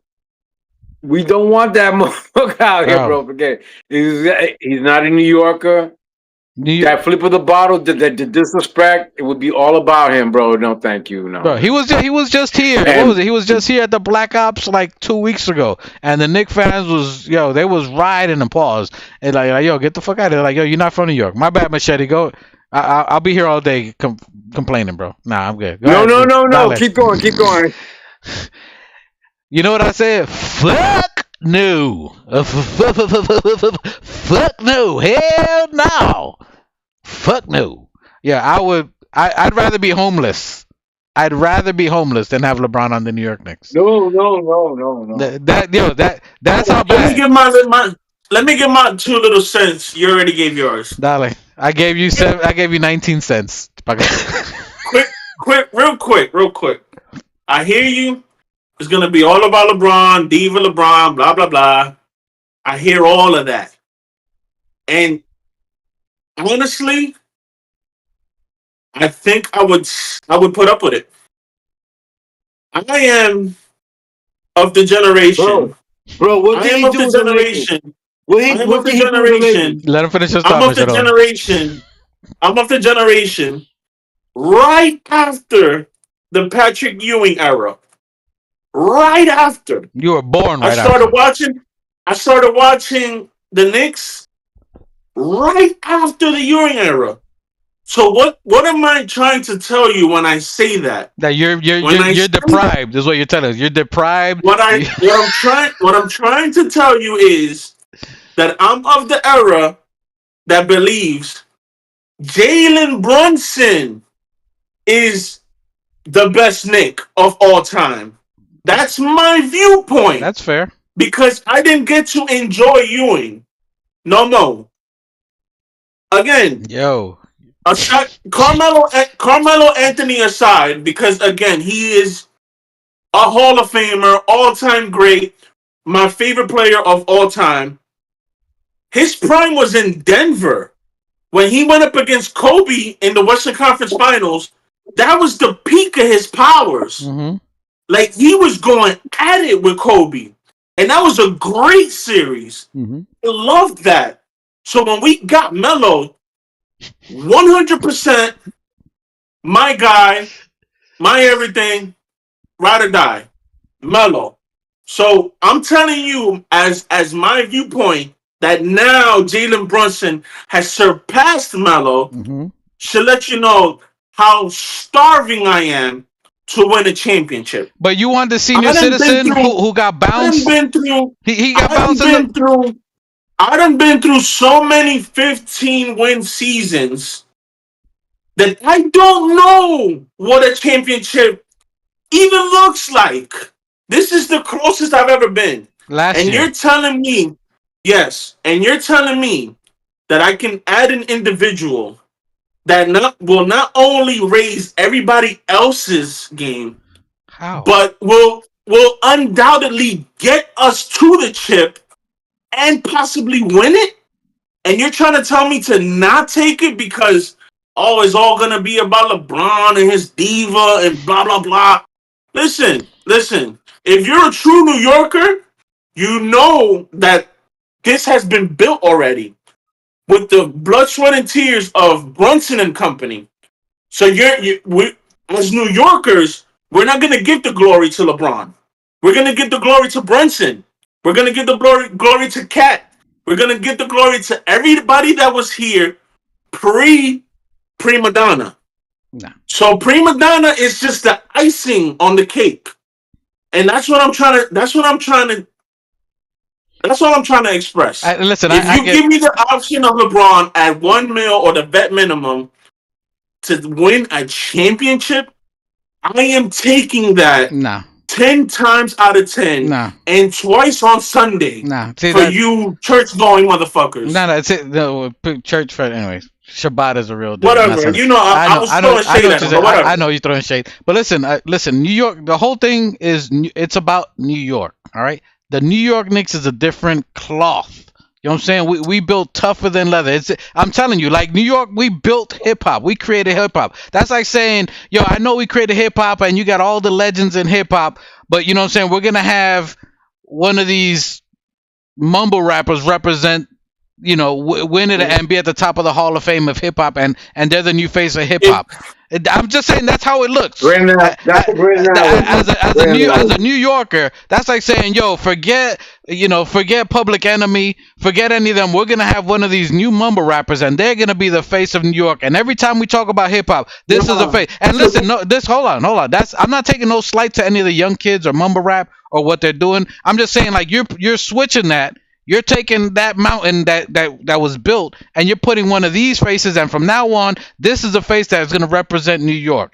And New York, I'm just saying that's how New York is, like old school New York, like New Yorkers that from the borough from the ground up, the original Butters Timberland. That's like saying I'm going to replace the Timberland, and no shot to OG, but I'm going to put a Sketcher on. This is a new New York look. We're taking the Timbs off, and we're putting the Sketcher. And no shade to OG, but I'm just saying, like, you're replacing a trademark, a landmark. New Yorkers ain't gonna go for that. We're built differently. Yeah, and don't forget that. I'm not dissing. I'm just saying as a statement, as something that's a foundation of New York. Like, New Yorkers are blue collar crime, not crime. Well, we do some crimes, but blue collar workers. But you know what I'm saying? We do some crimes, but you know what I'm saying? Salute to the BX. But anyway, I'm not saying anything. But I'm just saying that, you know what I'm saying? Like, we're built a certain way. That you can't just put something that's not us, that's not official, and call it official. Well, excuse me, sir. Well, look, man. What my cousin's trying to say is, look, we're New Yorkers who grew up in Miami. So for us, especially during the 90s, New York. we were in Miami. We were in Miami in the 90s when it was the battle. That's why I grew up too. But I mean, you were a little younger. I mean, we were there. I mean, we were there when we went to Miami. There was no New Yorkers. It was us getting our ass beat. We had to represent New York to the fullest, fighting. So not only that, when LeBron went down to Miami and we saw when he decided to take his talents to South Beach, we were there. All right, whatever. So we saw how he made the promises to our fellow Miamians. We're going to win not 2, not 3, not 4, not 5. He talked all so much shit. Okay, he got them, 2 championships? What they said, 2, 3, 4, 5, and it wasn't. Yeah, all right. In his prime, he only got them like 2. In his prime, they got 2. With 3 of the greatest. Only because he went to the finals all 4 years that he was there, and he got them 2. Only at the end, he said he was going to win like 7 championships and only won 2. That's the kind of shit that I'm talking about. All right, we've seen how he flops, how the game has changed a lot because of his flops, all the calls that he got, all the teams, all the games have been lost because it was swayed to King LeBron because he was crowned the king. So we saw all that shit. Being Knicks fans, growing up in Miami since the 90s and in the 2000s when he was there. So being that we hate the Heat and that we hate LeBron when he came to the Heat, we're going to keep that same energy. We don't need no Heat fans as a fuck Knick. LeBron and Heat, and fuck Chris Paul in the Boston Celtics. You understand? That's how us Knicks fans are. Catch the strays. You understand?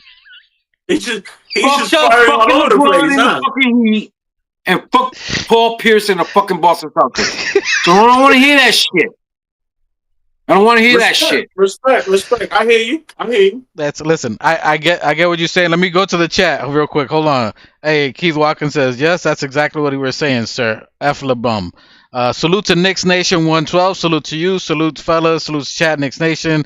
He says it's too late for LeBron, KD, and any of those guys who refused us in their prime.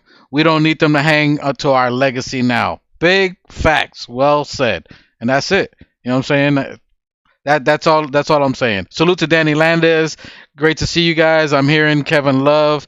Think he's washed. Kevin, listen. Yeah.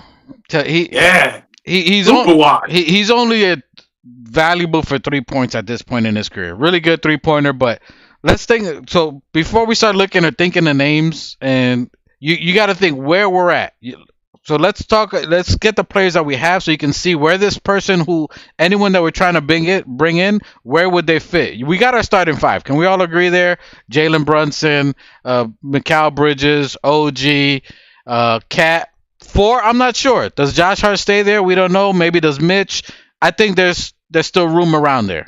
What? I think it's going to be Cat and Mitch, in my opinion. Either one, but again, depending on Mike Brown. Nonetheless, then you got Josh or Mitch. And then whether it's a starter or bench, then you got Clarkson, Yabusele, Deuce, and then that other player. So that's 9 players we're looking at right there. And then 10. Who do you think 10 would be? I think 10 might be Hook, maybe. Hook Maybe he did enough. Hook Porty, Diawara. I think Diawara is he's at his height. Mo. Mo. So Mo, Hook Porty. So you're talking about those 10. And then maybe these people who we just saw in the Summer League trying to fight for minutes, whether it's Beauchamp, who's in his 4th year, 6'8", a wing, a position that's coveted, played really good, came into, what I'm saying? McCullard, you know what I'm saying? These young cats fighting for, then so you got these cats who don't forget DP, Pat Comdadier, you know what I'm saying? So you got these people fighting for that 11, you know what I'm saying? Yeah, that's what I'm saying. So you got these people, and then you're going to try to throw in a washed veteran to take over youth. Are we trying to develop them? Are they going to get like that 11 spot could be rotated within those young 11? players? We have like 14 now. No, I'm saying. I know it's 14, but I'm talking about that 11 rotating minutes. You know what I'm saying? Like, you can mix them in here and there. Those young players in that 11th position to get minutes. You know what I'm saying? That's what I'm talking about. That 10th, 11th position can get minutes. Do they mix Diawara and you know what I'm saying? Like that's whether you can carousel some of them young players depending on games and fit to get minutes. Now, if you get some of these washed veterans, they're taking all those minutes. These young cats, the only way they're going to get minutes after that is in the G League if they got a 2-way contract or a G League contract. So they're barely never going to see the court. Do you want to see them? If you do, we can't get any of these veterans, is what I'm saying. Yeah, and for what's his name? For Kevin Love's sake, if we're gonna get him like a PJ Tucker type, where we just stash him at the end of the bench, and he don't even get like the garbage minutes. If we're gonna do that, sure. You want to take a flyer on Love? Why not? He might be a great locker room guy, and peaches and cream. But I for me personally, Kevin Love, his prime has been done with for like the past 5-6 years now. So and salute to Keith Watkins. He quoted Johnny Harris with all the trash emojis. Trash. It's trash. Salute to Johnny Harris out there. And Keith Watkins says Brown wants to run, so Josh may actually stay in the starting lineup. Hard to run with Mitch and Cat on the floor. That's a different perspective. That's interesting. So, Mitch can run. But yeah, I can hear that. I can definitely see that. You know what I'm saying?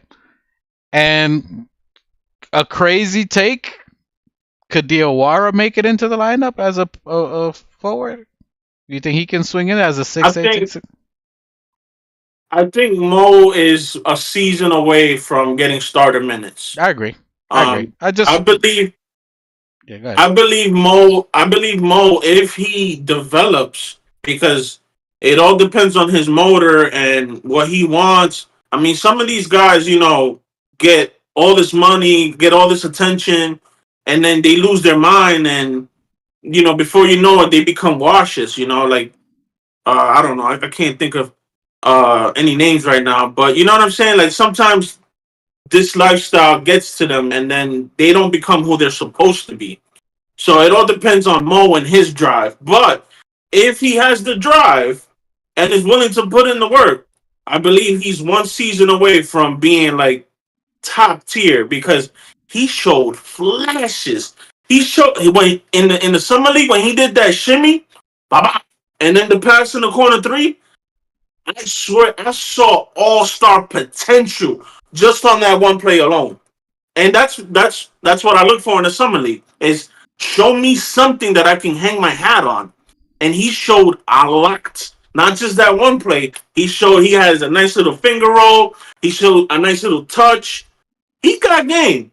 Now he has to put it together. Yeah, it's gonna take him a season or two.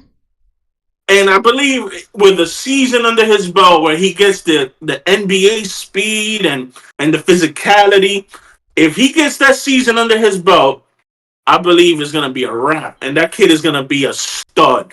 Yeah. That's how I feel. And DP too. I feel like DP, if he gets a season under his belt and he gets that NBA feel, I believe if he also has the drive and the will, I believe he's gonna be a stud also. What are your thoughts on? I'm glad you feel confident. I'm glad you feel confident in our draft picks. But like I said, slow your roll, bro. These guys are second round, 50th pick. 50th pick. We got him from LA. I'm wondering how the guy that we traded for, that we switched for, is gonna do. That's what I wonder, but I'm not. Who's that? I don't think it's too soon to be. Oh, we traded. I don't know who it was. I can't remember. Beauchamp? That we traded him for. We switched him for the Lakers, right? I don't know what you're talking about. I have no idea what you're talking about. No, we got. Who was it that we got for the 50? Our pick for the 50th. For Diawara. 52nd, 51st. Diawara. Right. That's what we're talking about. Yeah. Right. Yeah, Mo. Yeah. I'm wondering who it was that we switched our 51st pick because we picked him 50th. Lakers were picking 50th, but they gave it to us. We switched, right? Oh, we were 51st. They were 50th. Najee? Was Najee? We got the 50th pick. No, we had Najee. Najee came over from. So I don't know who the Lakers got for us. Is what I'm saying. Regardless, all I'm saying is that let's slow our roll. We're talking about a guy who was picked 50th in the second round. Hey, Nikola Jokic have a really good summer league. Jokic was 30-something. No, I think Jokic was later than that. And they always bring it up that they were playing a Taco Bell commercial and so was when Giannis. Jokic was drafted. And Giannis. And we're talking about MVP. And Giannis. And say Brunson in the second round. Brunson was 33rd. So a lot of the jewels are typically in the 20s. These guys are 50 and 50. We're not talking about 33rd pick. We're not talking about 33rd pick. We're talking about 50th pick. Oh shit! The center for Golden State. Slow your roll. These guys were still our summer league guys. Were 1-4. So slow your fucking roll. They're 1-4. The center from Golden State. What's his name? With the dreads. This class of guys went 1-4 this year. With the dreads. So slow your roll. The older with the dreads? No. Draymond Green. What about him? Draymond Green? Second round pick. And he turned out a Hall of Fame career. Machete, if you were looking at... You're hopeful.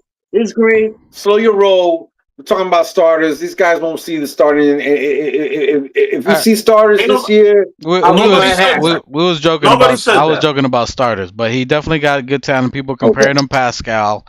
I don't know about Pascal. I do. The person that I do see. I'm saying is that what I'm saying. I'm sorry. What I'm saying is that Siakam a second rounder also. What I'm saying is that let these guys at least play the fucking year. See what happens in the year. What happens this year with these guys? See how they turn out for maybe we could be having this conversation next year, a year from now. We will. But let's see what they do in their first year of the NBA. Y'all going to slow your up. Listen, all I'm saying is I'm Knicks hive, especially if you get drafted by the Knicks. I'm rocking with you no matter what. I'm rocking with the Latina. You're the queen bee of the Knicks hive, then, bro. Hey, I was rocking with Ntilikina. I rocked with RJ, Quick, Obi. No bigger fan of Obi than me. Now, hey, Anybody that gets drafted by the Knicks, None of I'm those guys rocking with won you. a championship yet, bro. hold on. You hit the button. You hit my button, Pulse. If there's anybody that I would give that last spot to, would be Frankie Figs. Frank Ntilikina. Frank Ntilikina. I would trade Kolek today.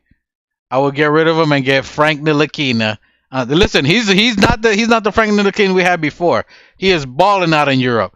Phenomenal defender, and he can pass. I would take Tell me some Frankie. highlights. Bro, he Tell me some only highlights. balls out in Europe. He doesn't ball out in the United States. Okay, He only always balls out in Europe. He never balls out in the United States. Listen, that's not true. As far as offensive, maybe. Offensive, maybe. I'll give you the offensive.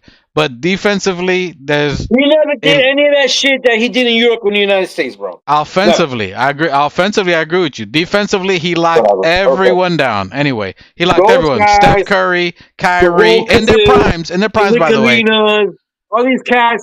All these cats, the Rokuses and the they've never seen. Yo, just keep him all the way over there. Yeah, wait, what are you talking about that he's never seen in it? Do you remember Frank Ntilikina defensively? He locked down Steph Curry in his prime. He locked down Kyrie Irving in his prime. That he did, bro, and all he did, bro, Frank defensively was elite, awesome. But he was always injured. And all that shit that he did, but that's what you're talking about. He never brought it to the United States. He's doing it now. He never brought it to the United States. He's doing it right now in Europe. He's balling not right in now. the United States. He's doing it over there. But he's doing it over there, not over here. The point to that is that he's healthy in Europe. He's balling over there. He hasn't had a groin injury. And if I had to give the last $1 million, what's gonna happen when he comes over here? He's gonna ball. He's gonna ball out. He's gonna ball. And if he's that's a 2 shots position. If he's only gonna get 8 minutes, it's gonna be a great 8 minutes. I'll give him the 8 minutes. Okay. I'll take him over Westbrook. Come on, bro. Yo, been there, done that. It's like going back to old girlfriends, bro. You don't do that shit. Cause you're gonna have the same fucking problems. You thought, oh, she's better now, she's fixed. No. It's the same old. The more things change, the more things stay the same. No. Been there, done that. No. All right. No Nicolatina. Who? No LeBrons. What's it? Sorry. What? No who? No fucking none of that. No LeBrons. No fucking Ben Simmons, bro. What was his name though? Just like I missed that. No, Frank Nicolatina, Ben Simmons, or fucking whoever it is that you Westbrooks. And LeBron James, none of that. Let's stop this conversation right now. This is the last episode that we talk about these guys, right? Okay. Apparently, okay. What about the coaching options there? 2 shots. Yes, another thing that we talk about. So, I'm sorry, I don't mean to cut you guys off. But didn't we hire Pablo Prigioni as an assistant coach? Pablo Prigioni. When we talk about that. 2 shots, I'll let you leave that in. He hasn't signed yet. Pablo Prigioni, I'm sorry. What happened was we got permission to interview. Yeah. We didn't sign him. He's still with the Timberwolves. We got permission to try and interview. Thank you for the correction. To see. So just because we got permission to speak to him. And what do you think about that? What do you think about that? You asking me or do you want to go first? 2 shots. Me? Oh, you go. Go ahead, Machete. You fresh on it. Go for it. Personally, I like Pablo Prigioni when he played with us. It was good times. We went to the playoffs. We had a bunch of veterans. We're bringing if we do get him, it's good that we're being allowed to talk to him. Apparently, he's got a good career as an assistant coach, coaching on the Venezuelan team, I believe.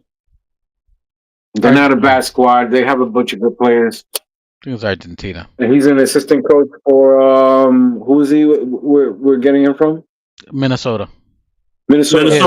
Yeah. They didn't do too bad offensively. They were pretty high rated offensively. Yeah, I believe. If he was the offensive assistant coach, they were rated pretty high offensively, and I think their offense is what kept them in there.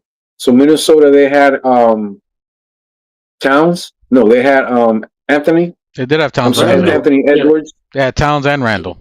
You know, he played. So I think they did pretty good when they had Karl Anthony Towns, Minnesota. If he was under them, so there's familiarity with that. There's I like him. He's a ex New Yorker. We liked him with his time over here with us. He was here with he was with us a couple of years, 2 or 3 years. Oldest rookie, but he was crafty, and I liked when he played. He wasn't the best defensively because physically I don't think, but he he had really good court vision. He made some awesome passes. There were a couple of them for JR. He's got very good court vision, and he's the head coach for the Argentinian team. He's a good pick. I like him. He's an ex-New Yorker. Yeah. And I believe he had a ham factory here when he was living in New York. He had some ham shop where they were selling Argentinian or Spanish ham out here in Brooklyn. So yeah, he's got good ties out here. I like him. Okay. Good pick. And hope we get him. Salute to Knicks Nation 112. To go to the point we're talking about Frankie Figs. I'm just reading the chat, so don't get all emotional on me, Machete. So he says we lacked good leadership back then, and that is what killed the Knicks kids' careers from young players like Frank and Knox. Very good point. I agree. Oh, Knox. But I mean, brother. Frankie still went to San Antonio, didn't he? Didn't he play for Popovich? I don't remember. For a little while? Yeah, I think when he traded him away, he ended up somewhere in Texas, in Dallas. Or San Antonio, I believe. And he still didn't do anything. Even when we traded him away, and even after the team traded him away, and to you hearing a little bit about him now. Salute to the chat talking about. Look, I love Frank Nick Latino. Nick, I love Frankie Smokes. You used to call him Frankie Smokes. No, what's his last name? Because he was smoking motherfuckers. He was locking down motherfuckers. He was locking down people's in defense. But he never brought, and he was always had good court vision when he played overseas. But he never brought that. We never really. He was a good passer. Because of the coaching, he probably didn't have the opportunity. But even when he played for other teams, you never saw that. He was always injured. He just faded away. He was a great passer and a great defender. Can we move on from Frank Nunny Valeni? Like, I'm over that conversation. I'm just trying to read what the chat says. I'm keeping the comments on the chat. I know we could go on from that. And then Keith Watkins and Knicks Nation 112 said that Pablo Prigione's only alley-oop pass, which was like 3 feet under the rim, which was the greatest lob ever because that's when that J.R. Smith. Is that the one that J.R.? Yeah, because it was so low. Yeah, he had a freaking. He got the windmill. Yo, that shit from the side. Yo, that shit was golden. That was the greatest garbage pass ever in the existence of the NBA. Yo, homie caught it down here by and his ankles. Windmilled that. And then he ran down the court like he didn't just fucking do the greatest dunk or one of the greatest dunks of all time. That is, I think, where Dink would make us look when he's ready. I think he'll be like a JR-ish. You know what I mean? But as far as Pablo, do you remember when JR was in Denver and he had the rock at the 3-point line and he just elevated and yanked it on him like his feet was touching the defender's head, bro. Mm-hmm. JR had the illest athleticism, bro. Oh my god! I think Dink could be the next one up. Side note, that powder blue Denver jersey. We gonna stay on we gonna stay on Knicks topic, or what are we doing? We're going to Denver now? No. Because I said that because I was imagining like the Knicks with the powder blue and the JR with the. Yo, that Oh, hold on. And another side note. That powder blue Chargers jersey. Take my money. Rainbow. Anyway. Take my money. Rainbow. All right. Listen. Powder blue, not rainbow. I'm just saying. Anyway. The little step back he's talking about. So Pablo Prigioni. Go ahead. Got it. So you remember that? Of course. So Pablo Prigioni, I like as a he's going to be as an assistant. He's the next option to what Mike Brown had before. So he was trying to get the other coach who decided to stay with their team. So now Pablo Prigioni is a second option as an associate head coach for an basically offensive coach. So Mike Brown can go back to being a defensive, just focus on defense. So he needs someone else who has a good offensive mind, who knows a system that he likes to run. Pablo Prigioni would bring that same offensive system that they can work together. Pablo is very skilled. He's a point guard, so he knows a lot about the defense, very intelligent. He has he's won a lot of accolades in Europe, even before he came as the oldest rookie ever at 38 years old in the NBA. So he's got a lot of experience, very knowledgeable. He's coached in the European League with the Argentinian team. So he's got a lot of experience. So he would do great as an offensive, coach to help out Mike Brown. Whether he takes it or not, it's going to be interesting. If he doesn't, that's going to be kind of weird that we're going into two people rejecting the position. I'm not saying it does. I think he can. If he's made associate coach, I don't know if he's an associate coach. I don't think he is. I think it's Tinks or Wink or whoever we were trying to go after before. So if you make him associate coach, that elevates him. So that gives him a higher position back in New York. Dona loves hiring ex-Knicks. So I think that could be a good position for him if he's made the associated coach, which I think he would be. So interesting to see, but offensively would be good. So it's, this is now, I'm not so worried about vets and hiring these other minimum contracts as I am knowing who the coaching staff is going to be moving forward. I'm more thinking about that than whoever we get that's really not going to get many minutes. I don't care who we get. I'd rather give it to all the young kids right now. So that's just my opinion. I like Pablo. I would like to see him. I don't know of many other coaches available to run that type of offense to what Mike Brown wants to do. So I would hope that Pablo Prigioni gets it. If he doesn't get it, I don't know. That would be kind of weird that another person doesn't go with the hiring. Can I just say something? Look, right now for me, I feel good. I feel confident going into the break, really, because we're going to. We just had summer league, and it's like I said earlier. Look, we're starting a new season.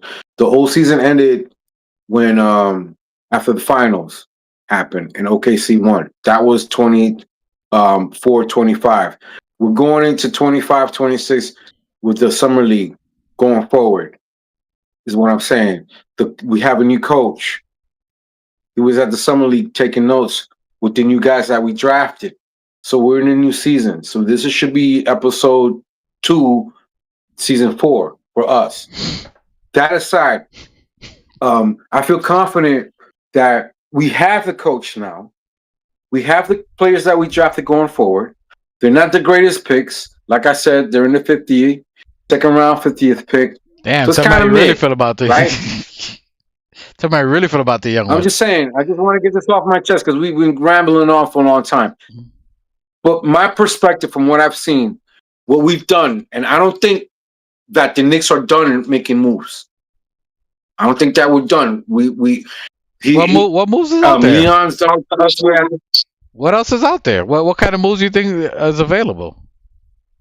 I don't know. All I'm saying is that from what last year, Leon laid Karl Anthony Towns at us at the end of the summer, just before going into training camp. Am I right or am I wrong? Yeah, but that's a starter so position. So anything can happen this year. Okay. I don't think the Knicks are done making moves, bro. If we've made a move like we did last summer, right before training camp, I think that anything's wide open right now. I don't think that we're done making moves. But what position? I don't think I'm the only one saying that. But all the roster positions are done. I just don't think. Like what? My point. I'm trying to get my point across is that I'm happy with the moves that we've made so far. I don't think that we are done making moves. We have the coach. I think it was a good pick. I think considering he's not. I don't think Mike Brown has won a championship as a head coach. Not as a head coach, but he's been there as an assistant coach. He has 4 chips as an assistant. He's been there as an assistant coach. He won it 4 times. I was thinking about it. Has Mike Brown won more championships as an assistant coach than Thibs as an assistant coach? Yeah, Thibs won it 1 time. Thibs Mike won Brown one won with 4. Boston. Thibs won one with Boston. From Mike Brown won one with He's won 4. San Antonio. He's won 4. 4 as an assistant coach versus Thibs as an assistant coach was only won 1. Mm-hmm. Think about that. Think about that. So I feel confident with the coach selection that we have. I've always liked Mike Brown. I think that he's always been dealt a shorthand, but he's taking the guys to the brink. His teams, he's taking them to the brink.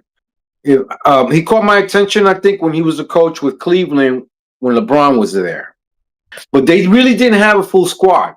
And it was basically the coach struggling with a young LeBron James who didn't have a full squad, who was carrying the team on his back.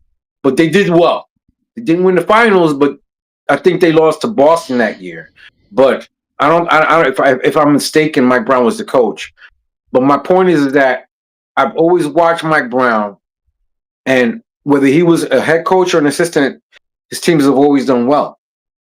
And when Mike Brown, the last job that he lost, his team did very well. He was just given a bad hand at the end, where he was let go for whatever reason. I don't think that he was justified because he called the player out. Isn't that what a coach is supposed to do? And you're talking about he called out Monk, right? He got fired because he called out Monk, or who was the other guy? The Aaron Fox. The Aaron Fox. Monk's the type of guy. The Aaron Fox. Didn't Michael Jordan slap Monk upside the head? It was the Aaron Didn't Fox. Michael Jordan slap Monk upside the head because he did some knucklehead play? So you're gonna fire a coach because he calls out a guy like that? No, it was the Aaron Fox. We need a guy like that. It was the Aaron Fox. It was the Aaron Fox. The main but player. You're gonna call out a guy who calls out. You're gonna fire a coach who calls out a player, a prima donna player. Your main player. I mean, it's a basketball. It's a star-driven league. I'm old school. I don't know. I'm old school. But this is a guy. You're gonna question a guy who's had who was part of 4 championships. It's not him that I'm worried about. I like him, but it's his staff. I'm concerned that we don't have staff going into training camp. We brought back mainly. So this is where I'm going. We brought back mainly, which is smart, being that you're new. And you're transitioning to a position where you're new. You don't want to bring in a whole brand new effing staff the first year you're there, dude. You want to bring on the guys that were already there. They were there. Mm-mm. They've been there since the beginning of last year to the end of the end of the last year. So they were there the whole time. They know the players. They know that we just need a new coach. We just needed a new coach because the coach that was leading us apparently wasn't communicating with the higher ups or the front office. And this coach apparently will, and I think is a better coach. I think, being that he's got 4 championships under him as an assistant coach versus Thibs 1 championship. That's all I got to say. Think about that. 2 shots. Yeah, so I'm going to go back to the original topic of Pridgy Smalls. And all I'm going to say is I welcome anybody that has any kind of offensive scheme other than read and fucking react. That's it. Mike Brown does some read and react, FYI. The Princeton offense that he's used to running is a lot of read and react. There's a lot of movement though. He's pretty good on out of timeout plays. So, but that's why he's trying to get a Prigioni. That's where my concern is. It's not. I like Mike Brown. He's a good defensive goalie. But you also need a squad. You know what I'm saying? You need support system.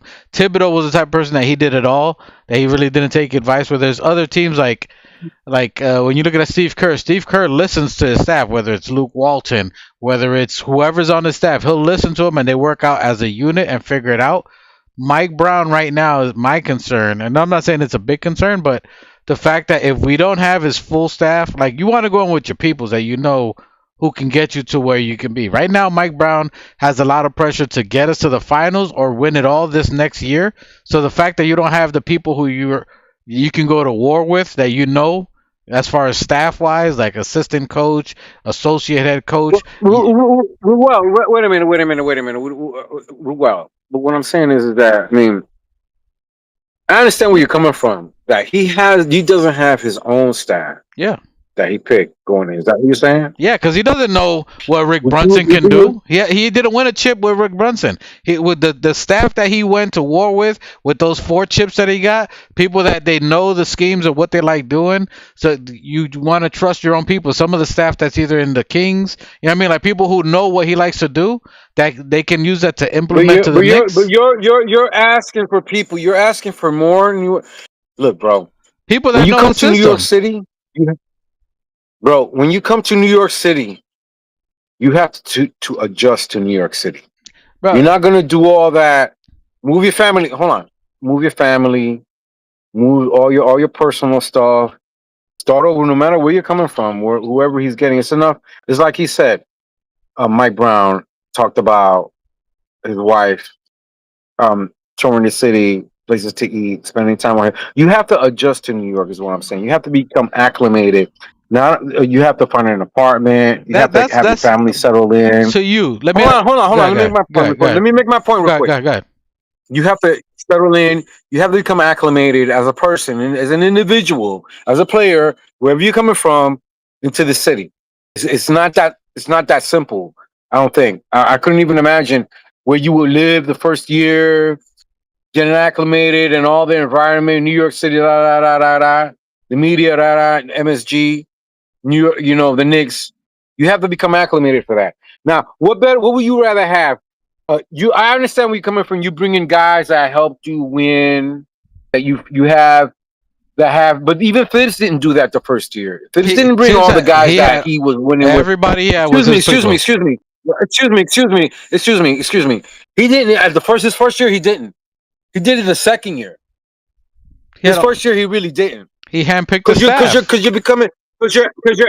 because you're becoming acclimated to the city. Dude, you're moving in. It's first year. You're getting used to the city, and you're coming into a new office. You can't just come in with a whole new crew into your new office and start taking over, dude. You have to kind of like assimilate, right? It's just like also when the president takes over the White House, the new president takes over the White House, you kind of have to blend in, you have to assimilate. And so you need a little bit of the old team to kind of bring you in to the new environment. And once you settle in and once you're used to once you're acclimated, right, then you could bring your crew in. Maybe not this year, maybe next year. But you want to bring in the crew that brought you to the finals.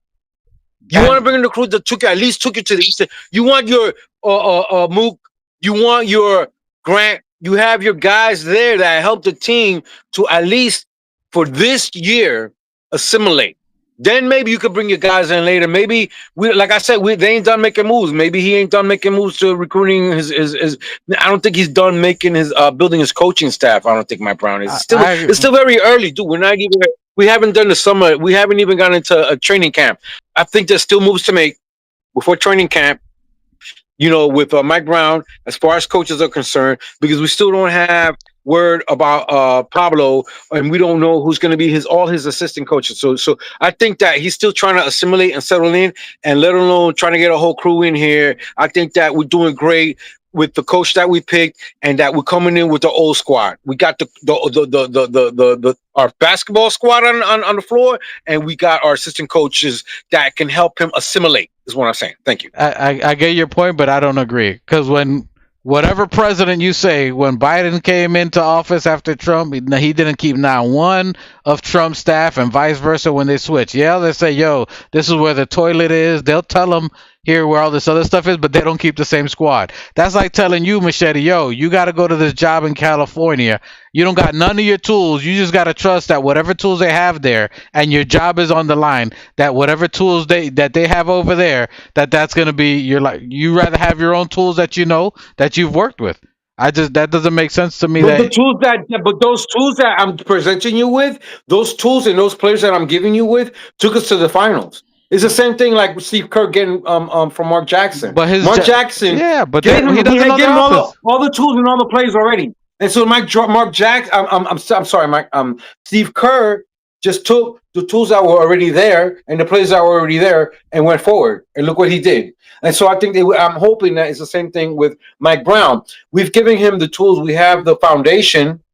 We just needed somebody who can communicate with the rest of us so that we can get better. Because the last guy we had wasn't communicating with us so that we can do better. We could have gone further if only the last guy that we did have was listening to some of the information we were giving him. Apparently, he wasn't listening to the front office or the players, and thus there we are. That's a coach. And the Knicks. Hey, real Yeah. quick. I just seen a post from Stephen Bondi saying that the league sources told the Post that Andy Greer, Dice Yoshimoto, Daniel Brady, and Othello Harrington will not be returning for the Knicks next season. And they were all assistants under Thibodeau. And there's my point. That you're gonna run with the people that you know are gonna get you to win, that know your style of play. That's just the way it works in everything. If you're gonna go create your own business, you're not gonna run with the owner who left his old staff and they weren't that great. Like, you don't know what they're gonna do if they were stealing in the register. They've been already saying, but you don't. They've been already saying that those guys weren't going to be part of the team. Which is what I'm saying. But they still keep half the squad. They still kept Brunson. They still kept Rec. They still kept Mook. They still kept the center coach. They still, they let some of those guys go. Maybe you're right. Maybe they're going to replace them with guys that he wants. But he still did keep part of the squad, which I think is still very good because you don't want to go in there with a whole new. I don't think that we will go as far with. And I get what you're saying, that we got to bring in guys that he's familiar with, but we also got to keep the guys that were there when we went to the finals, to the Eastern Conference. Two shots before you go, Machete. Two shot. Keith Watkins said to repeat the names of those coaches for that what you just read that are not going to be here. If you can read that. Andy Greer, Dice Yoshimoto, Daniel Brady, and Othello Harrington will not be returning. No, sir. That's what they told. That's what. This is what Stephen Bondi tweeted. They apparently told the Post. Yes, the New York Post. Right. I agree. I like your take. Two shots and Machete. We all have a do. I'm just saying I'm concerned that it's not in place. Whatever it is, whether it's that system or not, because training camp's coming up short, and you want to have. If you're a brand new coach, this is a whole new change. You want to have something set that you already know what you're going to run. When you don't even have an offensive coordinator right now, what style of offense you're going to run because your associate or your offensive coach is not there. Like, how do you plan with you should be having that person already there and saying, all right, this is how we're going to maximize the player and the talent, not at the last minute and figuring out in training camp. It should already be in place. I'm just saying that's where my concern is, more than just a player. Players is whatever. You can get whoever at that point. That's my concern. I get it. But go ahead, two shots on you. I think that's all the questions I have for commenting. Yeah, I mean, we covered all of my topics. I don't know. Do you guys have anything you want to cover? I'm ready for an outro. My dinner's waiting. I think Machetazo's ready also. I'm ready to go eat, man. We're good. Give your Thank outro. You, bros. Thank you for the conversation. Give your outro, Machete.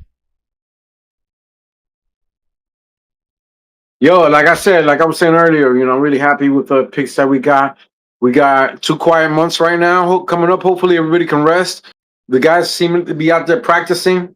They seem to be getting some games on. I've been watching some films, of Jalen Brunson out there battling Kyrie Irving. Kyrie Irving seems to be in good shape right now.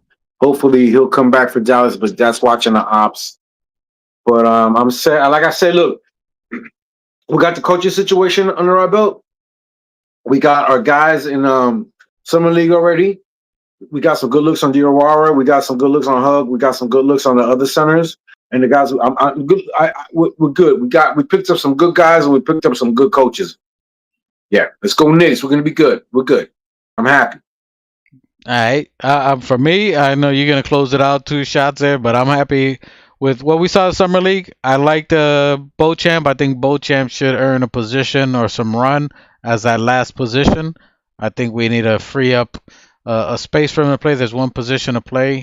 We got the rookie, so DOR is definitely going to get that rookie contract. Everybody else with the 2-way is going to be back and forth from G League contracts. You also have McCullard out there. So I think we need to trade Kolek and then open up another roster spot for somebody to play, and then we should be good to go. That's it? Yeah, trade Kolek and open up a roster so we can get somebody else. And I'm Gucci. You don't want to say your outro? What up? It's Ruel, your boy. To the next time we meet, Organic Fanatics, we appreciate you. Salute to the chat. Keith Watkins, Knicks Nation 112. I forgot you can't read out the chat. Nostalgic Knicks. Appreciate you guys out here. Appreciate all of you guys in the chat. Let me go back. Danny Landis. Who else am I missing here? Chris Connors, appreciate you. First time in the chat. Hopefully you're liking and subscribing. Appreciate you, sir. Who else did I miss? Anybody else? And I think that's all we got. Appreciate all you guys. Salute to the next time. Should be coming back for training camp once it starts coming back. We got these two guys I've been wanting to talk out here. Let me let them go. But I'm out of here, Ruel. I'll let them say what they got to say. Hey, what? Real quick, bros. Yo, shouts out to New Knicks, Grandpa. Shouts out to Vicky. Shouts out to the baby with the most beautiful name, Janelle.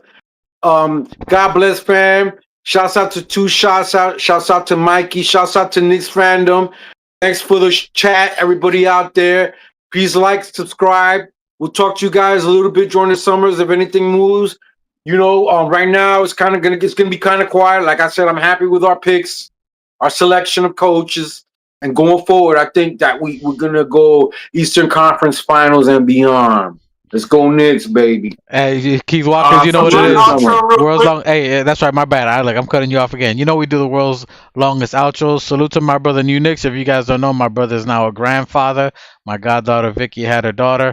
My brother is a grandpa. We can Papa New Knicks. Salute to him. That's why he's not here, but salute to him. Go ahead. 2 shots. Outro. Yeah, y'all. Shout out to Papa Chic. Anyways. We love you. Hopefully everything is great, and can't wait to have you back on the next episode, season 4, 5, 6, whatever it is. Shout out to the chat, replay gang. You know the vibes. Like, share, subscribe. Nostalgic Knicks, Keith. You guys are all loved. We appreciate the support. Let's grow the channel, man. Let's get to 500 before the start of the season, and maybe we could put out some merch like Sheik said. But yeah, man. We love you, Vicky. We love you, Janelle. Appreciate you guys. Hopefully this is the last time you see the outros if these brothers participate in that. But I'm gonna put the outro this time. Peace out. Forbes and Spills in the building. My God, what's good? And I salute the new Knicks. Let's get it. Shout out to the new Knicks. The new Knicks, salute my guy. The New Knicks, the organic podcast. Sounds like it's about to go down in here. Going down.